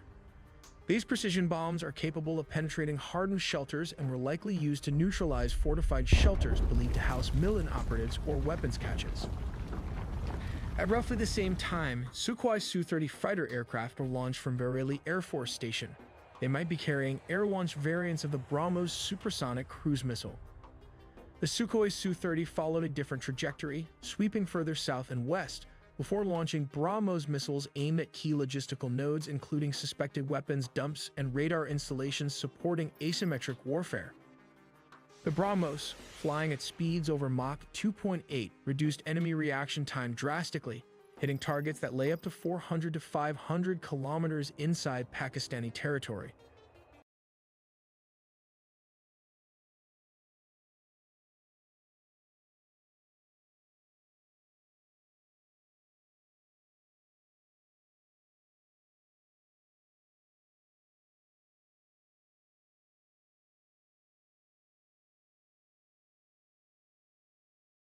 Well, I did see that Hassan has actually been promoting me. If you guys, I don't know if people saw this or not. Hassan is doing Asmongold segments with his guests now.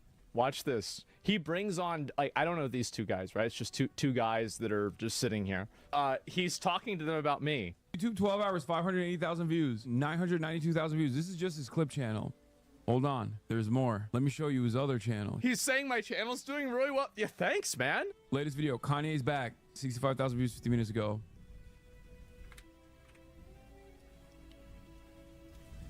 Future fans. I mean, that's +2, right? Peaceful protest got so much worse. 22,000. Yeah, I think it's funny. 22 hours ago. My honest reaction.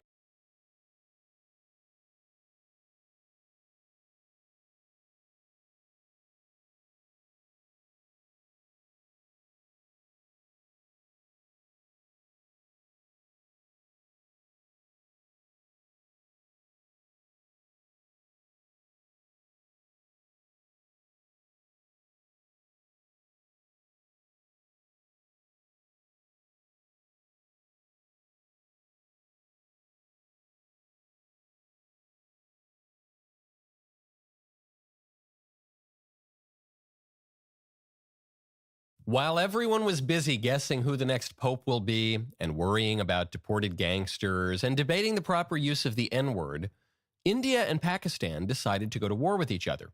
Now, countries go to war, especially countries. Yeah, you know, that's a good point. Who is the next pope?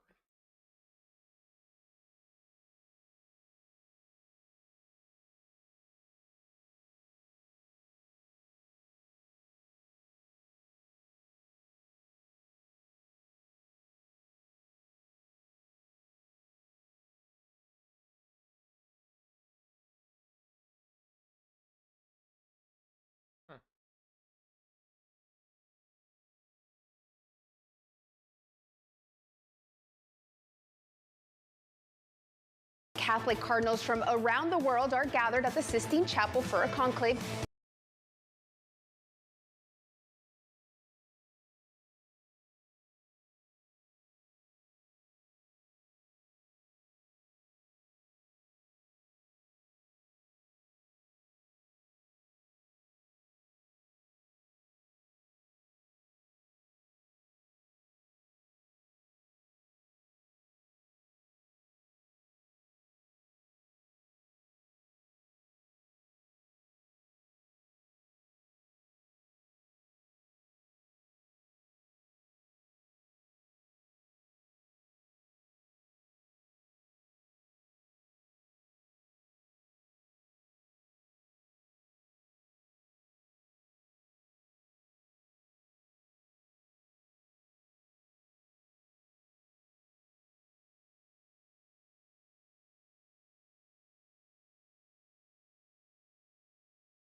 What Pope Leo represented: freedom for slaves, freedom and dignity for workers, a renewed deepening of Catholic intellectual tradition and a renewed interest in democracy and liberal governance. Leo the 14th, if you look at Mr. Robert Purvis, I think that's how you say his name, you look at his stance and beliefs, they're not too far-fetched from the previous pope. Am I right or am I wrong? They're not going to go from Pope Francis to a conservative pope that's laying the hammer down and saying all that LGBTQ stuff is wrong. All this is wrong. Marriage is between a man and a woman. There ain't no women bishops. I hope he ain't saying there's such thing as a female bishop, is he? Because according to the Bible, there ain't no woman that's a bishop.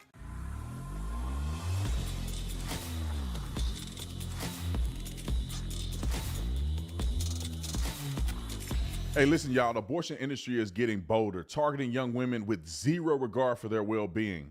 A recent study revealed that 1 in 10 women suffer adverse effects from the abortion pill. Pope. Now, I'm not a Catholic, and the reason that I'm talking about this is because obviously it's breaking news and it's a historical event, not only for America, but for abroad and also for the Catholic Church, because I guess every now and again they pick somebody. Maybe I should interview a Catholic. I don't know if they believe that this is God's hand on selecting a person through other people, which means that the, what do they call them, Nick? The cardinals will convene, and then God will intervene, I guess, or give them wisdom and guidance to who they should pick. I don't know if that's the Catholic stance or the Catholic stance, or are these people just getting in the room and making a business decision? You know what I'm saying? That's what, if you ask me, I think that's we have white smoke coming out of the Sistine Chapel. This means that we have a new pope. It is the third vote that's been taken. This is quite frequent timing. This is day 2 of the new pope. We've been waiting for this vote, white smoke, any moment. We'll see if this pope comes from the conservative wing of the party, the progressive wing, or is one of those consensus candidates. We know that the pope has 3 outfits, one of each size, so he will have something that he fits in. In about 40 minutes from now, we will hear those words ring out that a new pope has been chosen, and we will see who that pope is come out live on the balcony. Harris, we've been waiting for this moment. You've been covering it for the last 2 days. So I want to talk a little bit about what comes next. So it takes them about 40 minutes before they will let us know, sometimes a little bit longer than that. Let me just say this. Is this translated? This is the translated speech. So I want to play Pope Leo the 14th. Pope Leo the 14th. La pace sia con tutti voi. Peace be with all of you. Fratelli, sorelle carissimi. Brothers and sisters, dear brothers and sisters, this is the first greeting of Christ resurrected, the good pastor who gave life for the Lord. And I would also like this greeting of peace comes into your hearts and joins your families and joins everyone, whoever they are, all peoples and the whole earth. Peace be with you. There's a new pope, and the pope is from Chicago. What do we ask? Well, there ain't no woman that's a bishop. But that's I'm gonna leave that alone because some people get in their feelings and they hate me over it. All right, so according to some of the stuff that we researched a little bit, I don't know much about them. Some of y'all know more than me. Put it in the comment section if you know more than what I can derive from the internet. Hey, everybody, there is a new pope, and the pope is from Chicago. What do we actually know about this new pope? Well, the pope is from Chicago. I am as well. He served in Peru. By the way, I'm not Catholic, by the way. I'm evangelical, but it still matters.